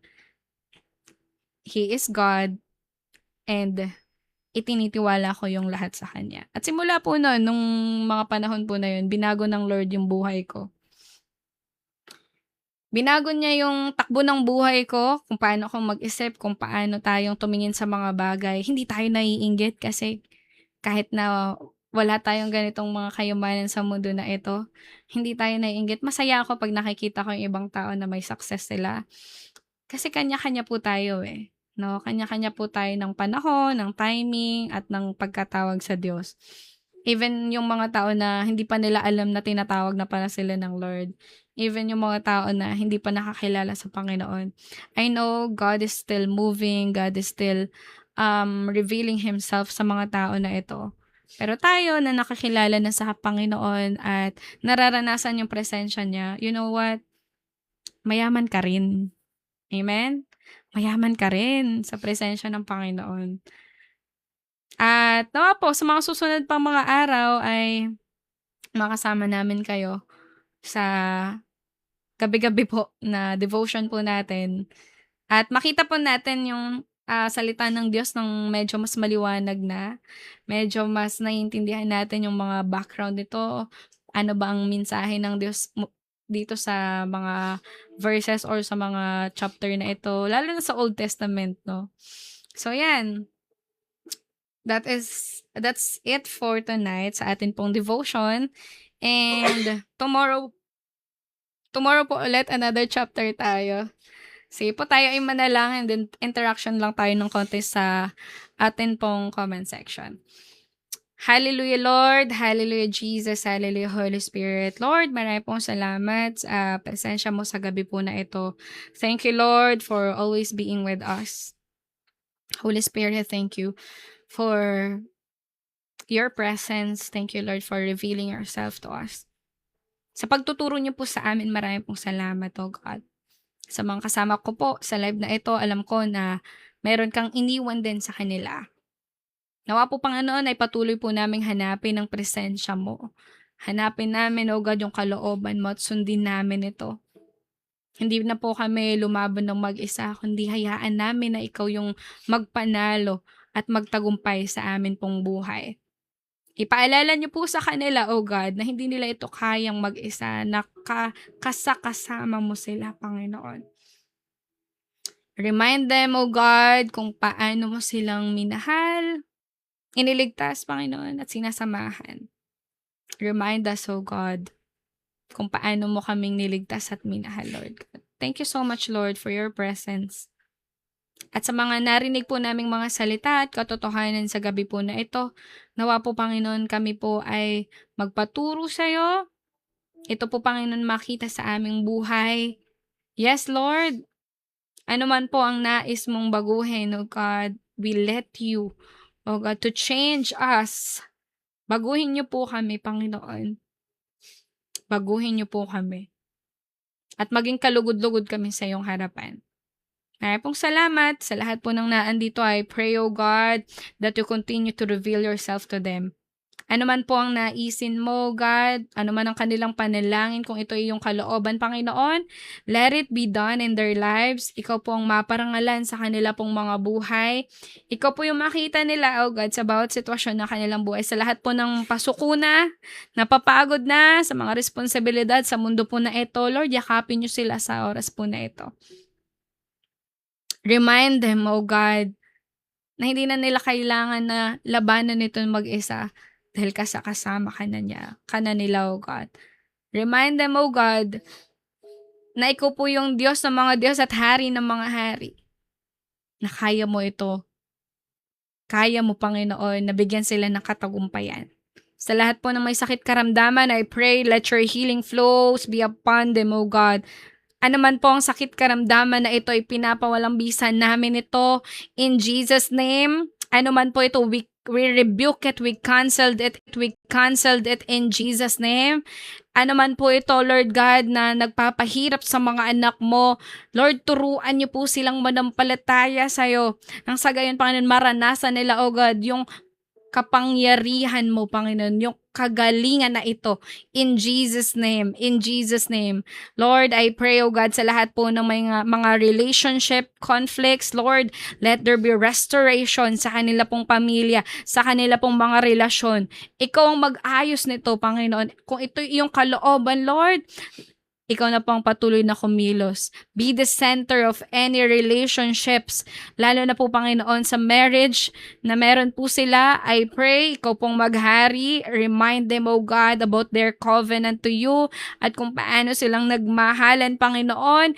Give them understanding, Lord. And ignite the fire, O God, sa puso po nila. Na mahalin at ikaw po yung i-honor nila sa kanila pong marriage in Jesus' name. I also pray, Panginoon, sa mga anak na nananalangin para sa kanilang mga magulang na makakilala o sa mga magulang po, Panginoon, na nananampalataya na magkaroon, Panginoon, ng breakthrough sa kanila spiritually, sa kanilang pamilya, makakilala po ang bawat isa sa miyembro nila ng pamilya. Lord, I pray, let your salvation, Panginoon, ay maging bukas sa kanilang mga buhay. Ang matagal nang nananalangin, O God, ng kaligtasan para sa kanilang pamilya. Lord, abutin niyo po sila. Change their heart, Lord. Reveal yourself, Panginoon, sa sitwasyon ng kanilang buhay. Ano mang ways, Lord, ikaw po ang kumilos. Ikaw po ang kumilos, O God, at makita po sa amin yung Diyos na amin pong pinaglilingkuran. Lord, sa lahat po, Panginoon, ng aspeto ng kanilang buhay, physically, financially, emotionally, Lord, paghilumin mo ang anumang mga sugat, anumang mga pains, traumas na naranasan nila in the past sa mga tao pong nakasakit sa kanila. Turuan niyo po sila, Panginoon, na magpatawad sa gabi po na ito. Turuan niyo po sila, Panginoon, na magbigay ng pang-unawa, Panginoon, sa mga taong nakasakit po sa kanila. Gawin nila ang pagpapatawad at pagpapalaya, Panginoon, upang sila po ay makaranas, Panginoon, ng paglaya at kapatawaran mula sa inyo, Lord God. Remind them, O God, na sila ay nakaranas din, Panginoon, ng kapatawaran mula sa iyo. Tulungan niyo po silang magpatawad. Tulungan niyo po silang palayain ang kanila pong, ito pong mga tao na nagkaroon ng offense sa kanila in Jesus' name. In Jesus' name. Restore the relationship, Panginoon. At patuloy na ano man ang itinuturo mo, O God, ito po ay kanila pong makita. Ito po, Panginoon, ay kanila pong matutunan in Jesus' name. In Jesus' name. Sa kabuuan po ng amin pong devotion, maraming pong salamat sa mga idinako mo sa live po na ito. Pagpalain mo silang lubos. Saan man sila naroon, nasa ibang bansa, nasa Pilipinas. Lord, visit them, O God. At patuloy na ang proteksyon na nagmumula sa iyo ang kanila pong maranasan. Amin pong maranasan. Cover us tightly, Lord, with your most precious and powerful blood in Jesus' name. No works and plans of the enemies will prosper against us. Marami pong salamat, Panginoon. Siniselyohan ko ng iyong makapangyarihang dugo ang bawat panalangin na ito. Walang makakasira, walang makakanakaw. Anumang mga gawa ng kaaway ay hindi namin pinahihintulutan. In Jesus' name. In Jesus' name. Lord, marami pong salamat. We love you, Lord. We love you so much. Be the center of everything, O God. Itinitiwala namin sa iyo lahat. Ito po ang aming panalangin sa pangalan ng aming Panginoong Yesus. Amen and amen. Thank you, Lord. Thank you, Jesus. Thank you, Holy Spirit. Sa lahat po ng nakasama natin sa live na ito, hindi ko man kayo na ipag-pray specifically, but if you have prayer requests, no, ay pwede nyo po yung i-type sa ating comment section at pwede po nating ipanalangin after this live. Tinitingnan ko po ang mga comment po ninyo. Tinitingnan ko po yung mga messages po ninyo.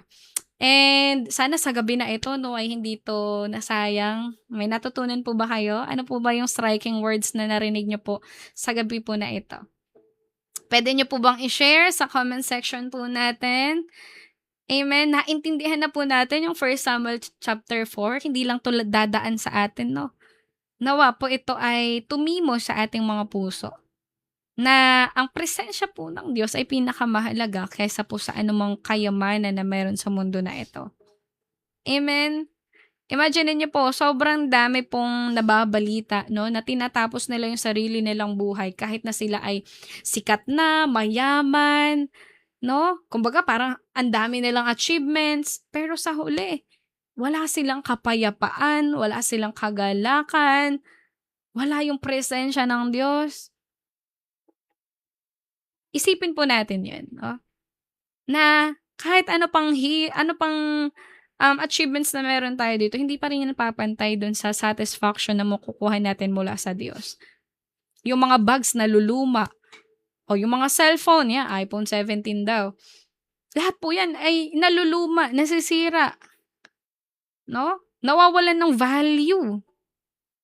Pero, 'no, kailanman hindi 'yan yung mga bagay na makakapag-satisfy sa atin. Actually, ito pa nga yung mga bagay na nakakapag-trigger sa atin na ano po, kumuha pa na naman, kumuha ng kumuha, 'no? Nakakapagod po ang buhay po na ganyan, nakakapagod po. Kaya po habang may oras pa tayo sa mundo na ito 'no, 'wag nating kaligtaan na, magbasa ng salita ng Diyos, nasain natin yung presensya niya. Yung presensya po ng Diyos ay hindi lang po yun nararanasan kapag nasa loob po tayo ng simbahan, okey? Nararanasan po natin yan sa araw-araw, dapat. Ibig sabihin po araw-araw po nating hanapin, araw-araw po natin siyang naisin sa ating buhay, hindi kapagka meron lang po tayong kailangan sa Diyos. Kundi po, ang relasyon po natin sa Panginoon ay hindi lang every Sunday or may schedule, hindi po, 'no? Araw-araw po. May mga tao magko-comment sa'yo, "Oh, padasal-dasal ka pa, hindi ka naman ganito, ikaw naman ay ganyan, tsismosa ka naman, ikaw naman ay gan'to." You know what? Those are just a noise. Okey po? Kung nakikita po natin 'no, na tayo po ay genuinely nagsisik sa Panginoon, through time babaguhin po niya tayo. And one day, makikita nila yung transformation sa buhay natin and be patient to yourself, May mga tao kasi na parang, 'pag nagkamali sila at lumapit sila sa Panginoon, then nagkamali ulit, lumapit ulit sa Lord at nagkamali ulit, napapagod sila na pabalik-balik. You know what?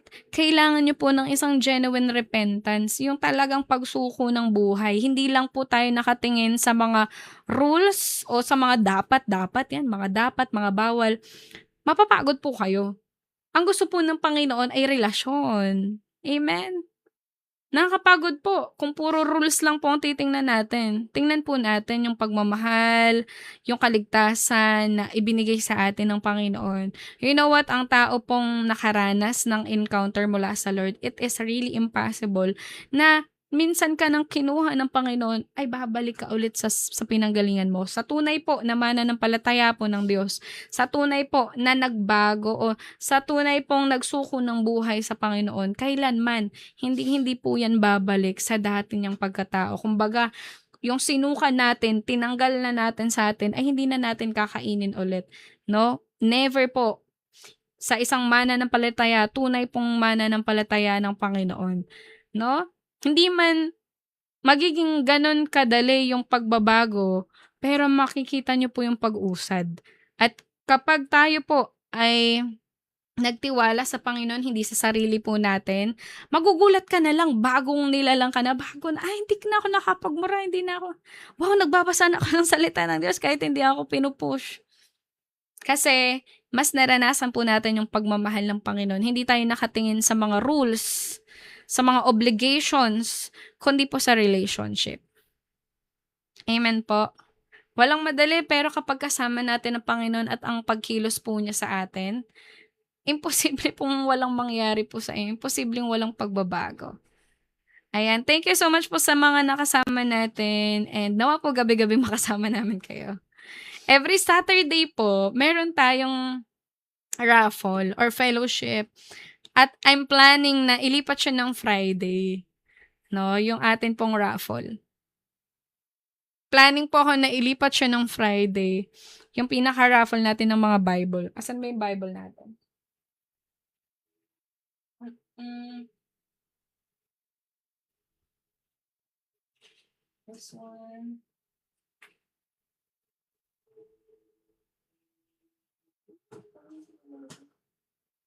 Hmm?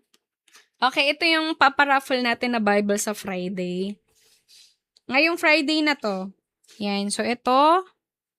At saka, itong isa.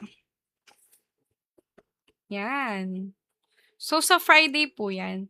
Lipat natin yung raffle natin ng Friday, guys, para medyo fresh pa sa inyo. So, Thursday, guys, ay wag niyong kakaligtaan kasi kung sino po yung kasama natin ng Thursday, ay kayo po yung may chance po na makasama sa raffle ng Friday.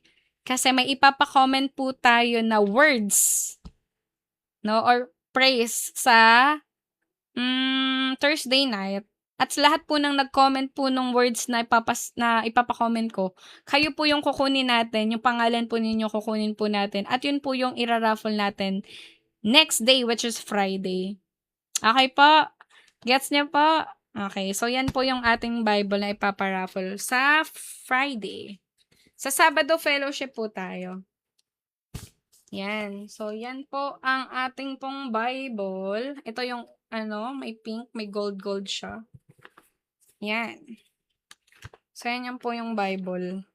Medyo malalaki yung print nitong isa. Kasi medyo mas malaki rin kasi siya. At itong isa naman, na medyo maliit siya ng konti lang naman. Yan. Ang ganda, oh. Parang lang no, pang makeup. Pero hindi siya makeup, okay? So, yan po yung Bible po na isa. Medyo, tingnan ko nga. Sakto lang naman, hindi siya sobrang liit. Mas maliit pa yung sulat ng Bible ko kaysa dito. So, ito yung mga Bible na ipapamigay natin sa ira-raffle sa Friday. Sana po makasama namin kayo. Ayan. Nung nakaraan, mayroon na pong nanalo na 2. Last, kailan yan? Last Saturday? Last Saturday, nag-Bible quiz kami.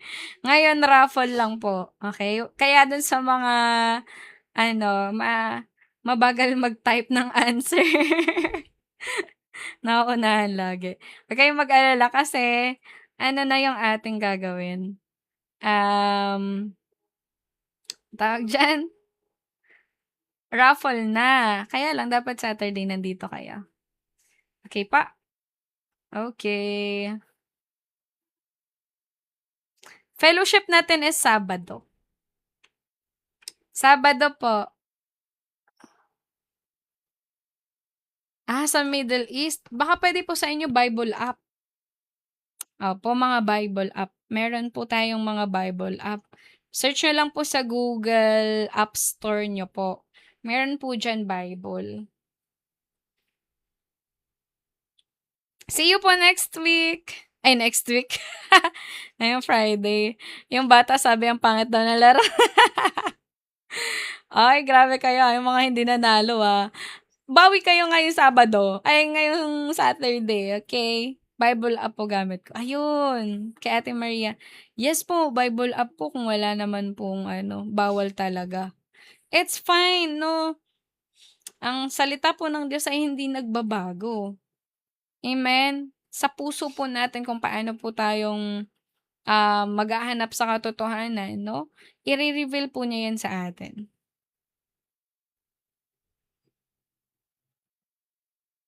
Be patient, Engineer Dan. Proverbs 3 verse 5 to 6. Ayan, sa mga may application papers, sa mga nag-a-apply, yan, praise God sa inyo pong buhay. We are praying, no, sa pabor ng Panginoon at pabor ng tao ay inyo pong maranasan. In Jesus' name, babalikan ko po yung mga prayer request niyo po after this live. Huwag po kayong mag-alala.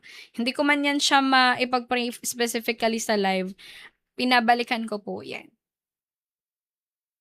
Thank you po, Tourism with Eric. Hello, Eric. Kapangalan mo tuloy yung ko. Eric the Tourism. Ayan, kapangalan mo yung kliyente ko sa VA last year. Amen. Let's G. See you po. See you guys tomorrow. And 11:30 pa lang. Grabe, ang galing.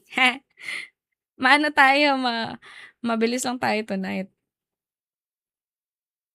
Amen. May natutunan ba kayo, guys? May ni-reveal ba ang Lord sa inyo?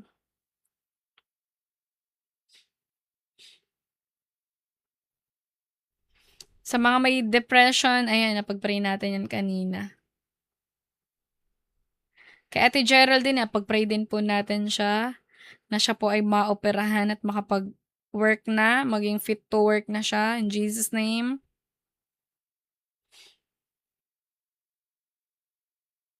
Ay, hello po kay Ate Isa, andito pa rin. Andito pala siya.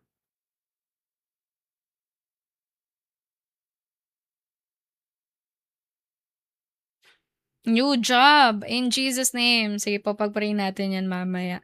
No? At i-reveal din at idako ka ng Lord sa panibagong job. Pero sa panibagong job na yan, no, marami tayong kailangang i-let go at i-prepare. So be ready lang din. Kasi baka mamaya kapag may tinatanggal sa atin, kapag ka may binabago sa atin, tanungin naman natin ng Lord, bakit ganito? So, pag nagpe-pray tayo, be ready sa kilos ng Panginoon kahit hindi natin siya naiintindihan. Lalo na kapag gusto natin ng mga bagong bagay, God will transition you. Kaya maging ready ka, no? Baka mamaya kapag may paggalaw sa buhay mo, tatanungin mo ang Diyos, "Bakit Lord? Bakit nangyari 'to? Bakit ganyan?" You are asking for this, right? Gusto mo ng pagbabago, 'di ba? Gusto mo ng bagong bagay, 'di ba? So, may itinuturo po ang Diyos, ipine-prepare po niya tayo. So, kapag tayo ay nagnanasa ng bagong bagay or gusto natin ng pagbabago sa buhay natin, be ready. Kasi hindi yan magiging komportableng bagay. Amen po. May ituturo't may tatanggalin, may tatapesin sa atin ng Diyos. Kaya po, pag nag-pray po tayo ng mga ganyan, ay maging ready at maging talagang i-ano natin, itiwala natin sa Diyos, no? Baka mamaya pag may paggalaw lang ng konti ay tanungin natin, "Bakit nangyari yun, Lord?" Eh, 'di ba nagpe-pray ka nga, nag-pray ka nga. Nag-pray ka nga ni, 'di ba? Gusto mo nga niyan. Ngayon 'pag may paggalaw, tinatanong natin ang Diyos, ay magtiwala tayo sa Panginoon. Amen. Matuto po tayong magtiwala sa salita sa atin pong Panginoon. Do not lean on your own understanding. Yes, hindi mo yan maiintindihan. No, but trust the Lord with all your heart. With all your heart. Amen po. Amen. Praise God.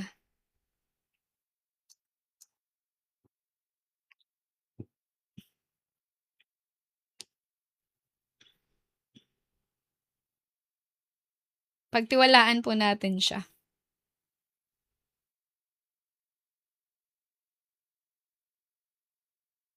Loudspeaker talaga para marinig. Amen, in Jesus' name. Alam niyo po dati ginagawa ko rin 'yan. At alam kong may nabago ang Panginoon sa kanilang buhay. Hindi siya madali, you know what, sinabi ko naman 'yan sa inyo. Isa 'yan sa prayer list ko na nandito sa prayer journal ko way back 2016 and yes, it's been 10 years. It's been 10 years pero hindi tayo susuko sa pananalangin sa Panginoon. Amen? Alam kong kino-convict sila ng Panginoon.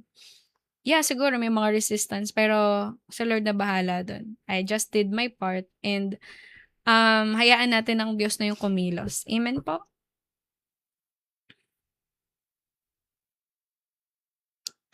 Ayan. Amen, amen. Sa mga may prayers diyan, we are ano, also praying for you guys. Search for the Lord 'no? Magpaturo din tayo sa kanya. Kasi may mga times andiyan na. Pero tayo mismo kaya hindi natin natatanggap yung salita ng Diyos. Tayo mismo yung nagre-resist. So don't resist the work of God, 'no? Kasi uulit at uulit ka lang din diyan. Kumbaga hangga't hindi ka natututo, uulit at uulit ka lang diyan. Babalik at babalik ka lang ulit diyan. It's a cycle, 'no? Kailangan matutunan mo 'yun. Kailangan matutunan natin. Amen po. Thank you, Lord. Sobrang tapat ng Panginoon 'no. Hello, Monday na, pero guys, alam ko na, hindi naging madali yung mga nakaraang week natin 'no. May mga struggles pagdating sa trabaho. Hello sa mga nag-struggle sa trabaho nila. Ipag-pray lang po natin 'yan at manatili po tayo sa Lord 'no. At yung buhay po natin, 'wag nating ubusin lamang sa mga bagay dito sa mundo. Yes, it's part 'no, kasi magsu-survive tayo but Spend time sa presence ng Lord, spend time sa pakikinig ng salita ng Panginoon. Mag-spend time tayo sa mga bagay na eternal, 'no? Yung may value hanggang sa langit, hindi lang sa lupa. Kasi yung lakas na meron tayo, hindi natin alam, kung hanggang kailan lang tayo sa mundo na ito. So, as much as possible, if we have time, 'no, seek the Lord. Magbasa ka ng salita ng Diyos. Hanapin mo ang Panginoon. Kung may mga ganitong pagkakataon at ang pahinga mo lang ay gabi, hindi mo na kayang magbasa, 'no, ng salita ng Diyos, you can also join sa mga ganitong devotion. Hindi lang po ako yung nagde-devotion. Marami po dito sa live po. Marami pong, mga tao dito sa TikTok po, 'no. Pero I'm so grateful nandito po kayo at ito yung pinili po ninyo na platform. So dito po more on, wala tayong ibang pangalan na itataas, not my name, not the name of the church or religion, but only Jesus Christ. Amen. Kaya kahit ano pa man po kayo regardless of your faith or regardless of your religion affiliation, 'no, ay wala po tayong problema po diyan. Lahat po na naghahanap kay Jesus, stay here. Lahat po ng gusto po ay maging malalim sa pananampalataya, dito po tayo. Pero kung gusto niyo po ng debate, may iba pong live para diyan, hindi po dito 'yun, pasensya na. So dito, tingnan lang po natin 'no, ang salita po ng Panginoon, full gospel po tayo at hindi tayo, makikipag-debate o makikipag-away. That's not the will of the Lord. Ang gusto po ng Panginoon tayo ay maging kalakasan ng bawat isa, hindi tayo yung sisira sa isa't isa, 'no? Tayo po ay maging kalakasan ng bawat isa. At naniniwala at nananampalataya po tayo, 'no, hindi ito about sa religion kundi sa relasyon po natin sa Panginoon. At kung kayo ay may mga churches na, kung kayo po nakikita niyo po yung sarili niyo po diyan na kayo ay lumalago, magpatuloy po kayo, 'no, hanggang sa kayo po ay lumalim ng lumalim. Pero kung kayo po ay naghahanap pa rin po ng church or ng, um, puwedeng puntahan na community, you can stay here hanggang sa makahanap po kayo. Amen? So, yun lang naman po. Hangga't meron po tayong, kakayanan na tumulong po sa inyo, gagawin po natin yun. At wala po tayong ibang i-entertain kundi po yung lahat po, 'no, na nagnanasa po sa salita ng Diyos. Hindi po ang anumang mga bagay. Amen? Sayang yung oras, sayang yung oras. So, yun lamang po. Thank you so much po sa Panginoon. Thank you sa presence ng Lord. Amen. Thank you, Lord. Hmm? Ano po? Ate?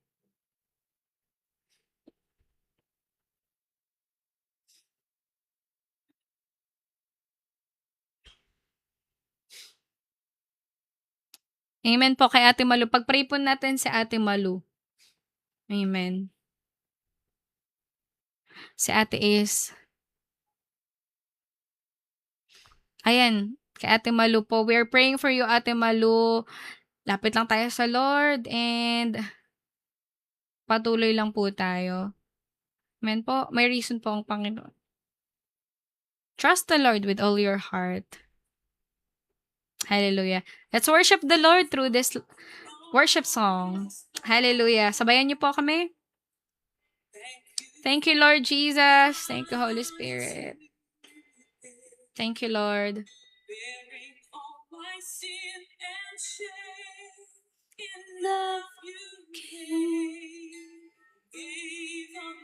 Amen po kay JL.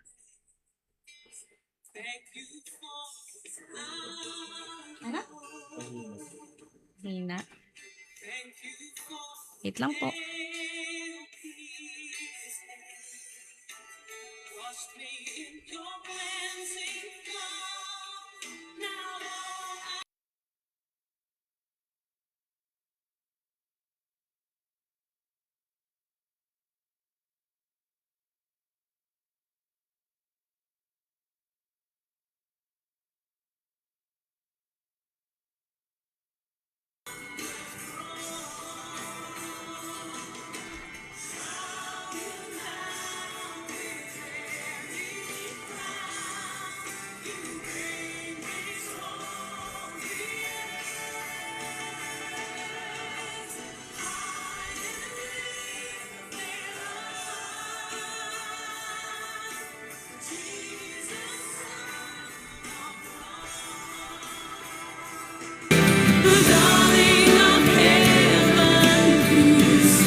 Worthy is the Lamb.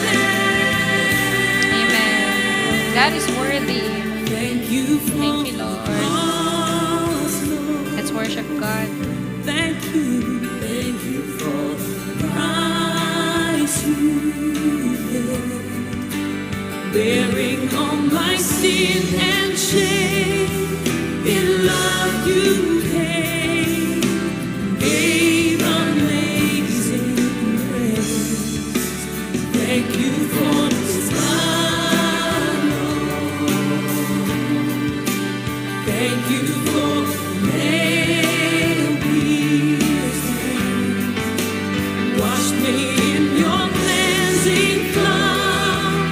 Now all I know, your forgiveness and embrace.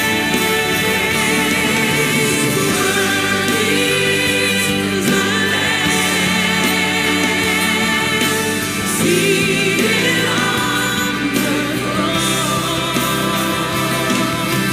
Crown you now with many crowns. You reign victorious. High and lifted up,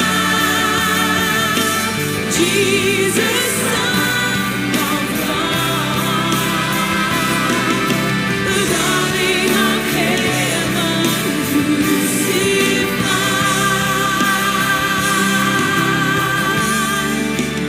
Worthy is the Lamb. Worthy is the Lamb.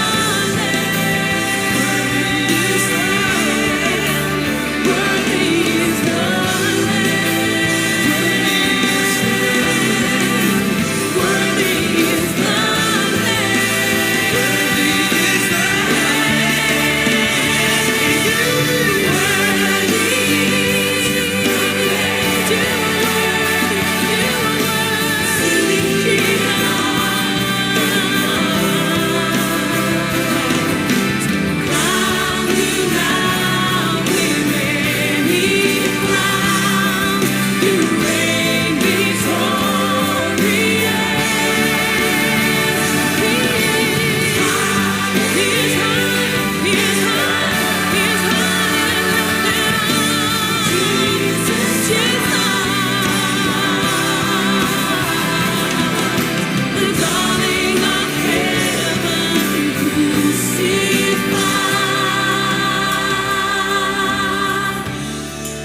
Worthy is the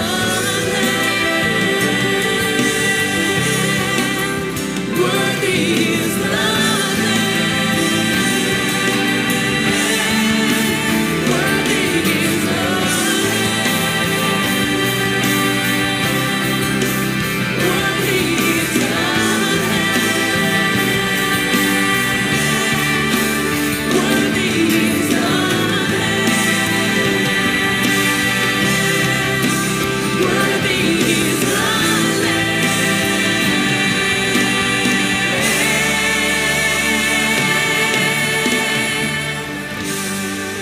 Amen, God. Thank you, Lord.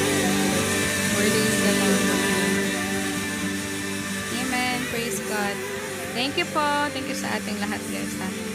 Sa mga nandito. Ay nawa po na pagpala ang bawat isa. Bukas ulit, guys, ha. Sama-sama ulit tayo tomorrow.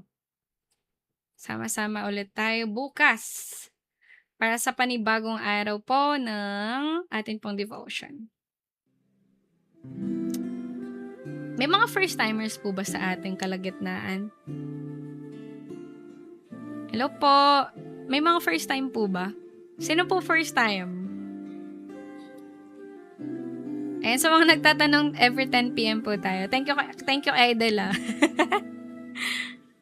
Ako po, past gospel talaga eh. Ay, halos marami pala, no? First time niyo pong makakita ng devotions po sa TikTok or madalas na rin po? First time po dito sa okay. Hello po, Never Again. Welcome po and we're so glad you are here. Sana hindi ito yung maging huli ng atin pong pagsama-sama.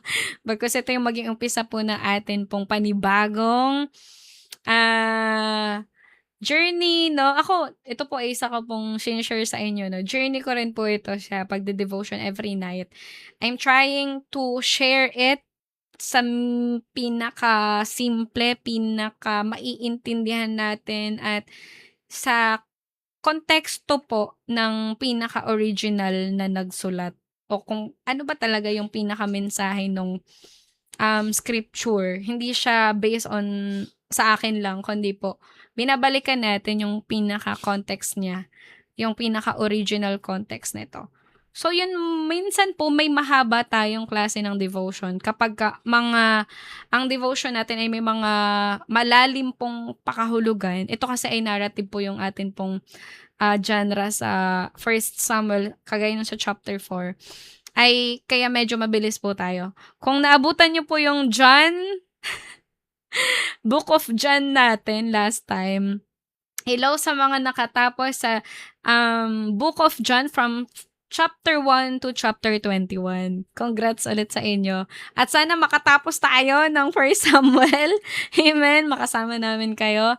At sa ibang hindi nakasama dun sa ating Book of John, buong Gospel of John, ay meron po tayong link sa atin pong bio. Nasa YT po yun.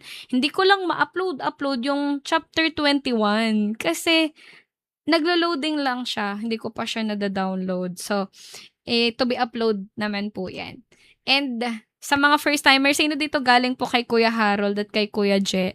Yan, mga nakasama na rin natin sila dito sa ating devotion. Nakapag-testify na rin sila. At nakasama natin sa mga faith talks natin na sessions. At kung kayo ay galing sa kanila, welcome po kayo dito. Kapag wala sila, no, pwede kayong tumambay dito. Or kapag medyo gusto po ninyo ay dito, hindi ko naman kayo pipilitin naman. Kasi may kanya-kanya rin naman tayong way ng pagkatuto at pakikinig, no? Kung kayo ay mas komportable sa kanila, walang problema dun. Mas maganda nga po yun no? Hindi lang hindi lang kaming tatlo. Even sa mga susunod na panahon, marami pa po, no? Kayo po, pwede kayong mag-share ng inyo pong karanasan pagdating po sa pagbabago ng Lord sa buhay ninyo, paano kayong nakakilala, binago. Amen po. And that's the goal. Amen? Walang ibang pangalan ang maitataas, kundi ang pangalang Jesus lang. Don't follow me, no? Follow Jesus. Follow Jesus Christ. At welcome kayo, guys, sa mga bago lang sa ating live. Sa mga hindi nakakaalam ay si Amaze in Christ po ay last December pa siya nag-umpisa. So, wala pa naman tayong 1 year. Parang nasa 6 to 7 months pa lang naman. So, yan. Welcome po kayo. At nawa ay magtuloy-tuloy. Sana po ay nakaranas po kayo ng presence ng Lord through this devotion. At ganun lang po lagi. Huwag kayong titingin sa akin o sino man po ang nagsasalita. Tumingin po tayo doon sa itinuturo po sa atin ng Diyos. Na kahit sino man po ang idaan sa atin ng Panginoon, no? Ay nakatingin po tayo sa kung ano yung itinuturo at mensahe ng Diyos para sa atin. Take it as a personal message from the Lord. Even ako po, no, hindi po ako perfecto. Meron po tayong mga shortcomings, may mga setbacks po tayo, pero no, hindi po tayo hinahayaan ng Panginoon, hindi po tayo pinapabayaan at pinapalago niya po tayo. Even sa mga panahon po na tayo ay may mga shortcomings, may itinuturo po ang Diyos. Napakabuti po ng Panginoon sa lahat ng bawat isa sa atin, mga tinuturo sa atin ng Panginoon. Amen? Welcome po sa inyo again. Bukas ulit, kita-kita tayo. Sana manalo kayo ng Bible. Maging sa dilim ng gabi. Amen. Sa Amen. God's presence cannot be used as a good luck charm. Last week lang pala si Kuya Eric. Lakas at pag-asa ng aking puso. Ang 1 Samuel ay hanggang anong chapter? Hanggang chapter Nakakataon, patunay ng katapatan mo. 31. Mas madami to. Mas madami to idol. Sa pagluha, Amen. Praise God. Thank you, Lord. Thank you, Lord. sa pagsubok, Let this be a prayer sa gabi na ito, no? A worship, but a prayer to God. Salamat tayo sa Lord. Salamat tayo. Panginoon. Thank you, Lord. Salamat, Panginoon. Sa katugunan sa aking dalangin, sa kalakasang sa'yo nanggagaling, sa pagtuturo at pagtutuwid mo sa akin. Salamat, Panginoon.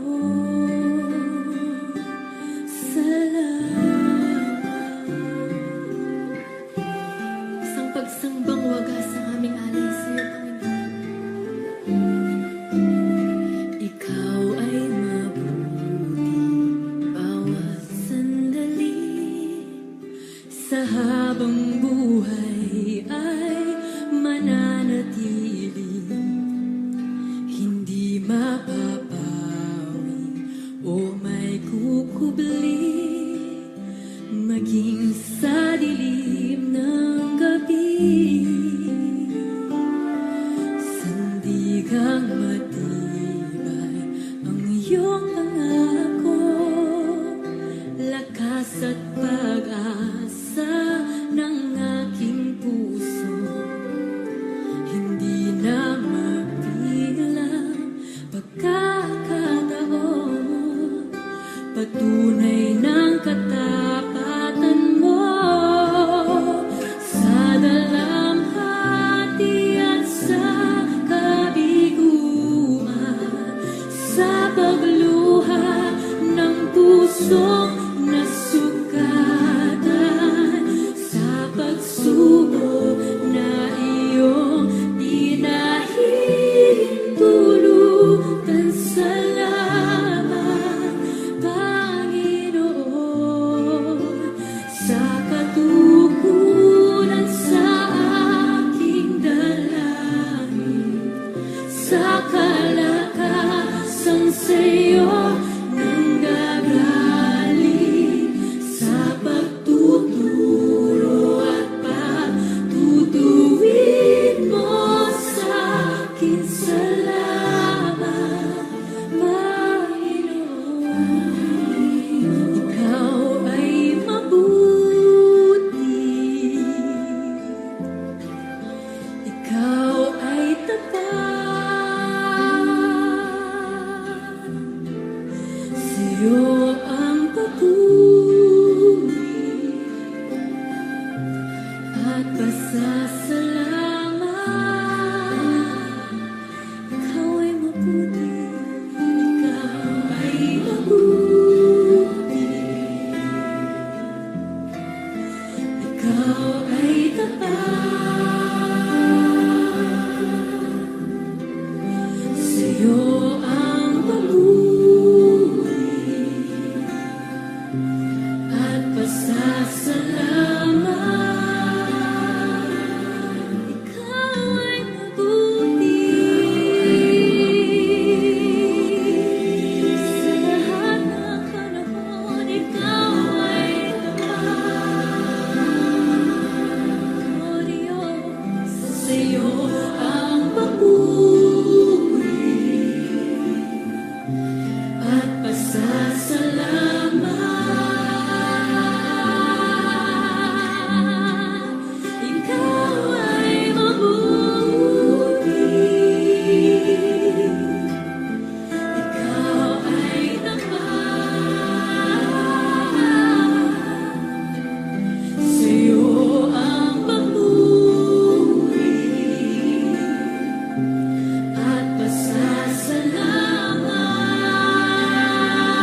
puso nasugatan sa pagsubok na iyong pinahihintulutan. Salamat, Panginoon,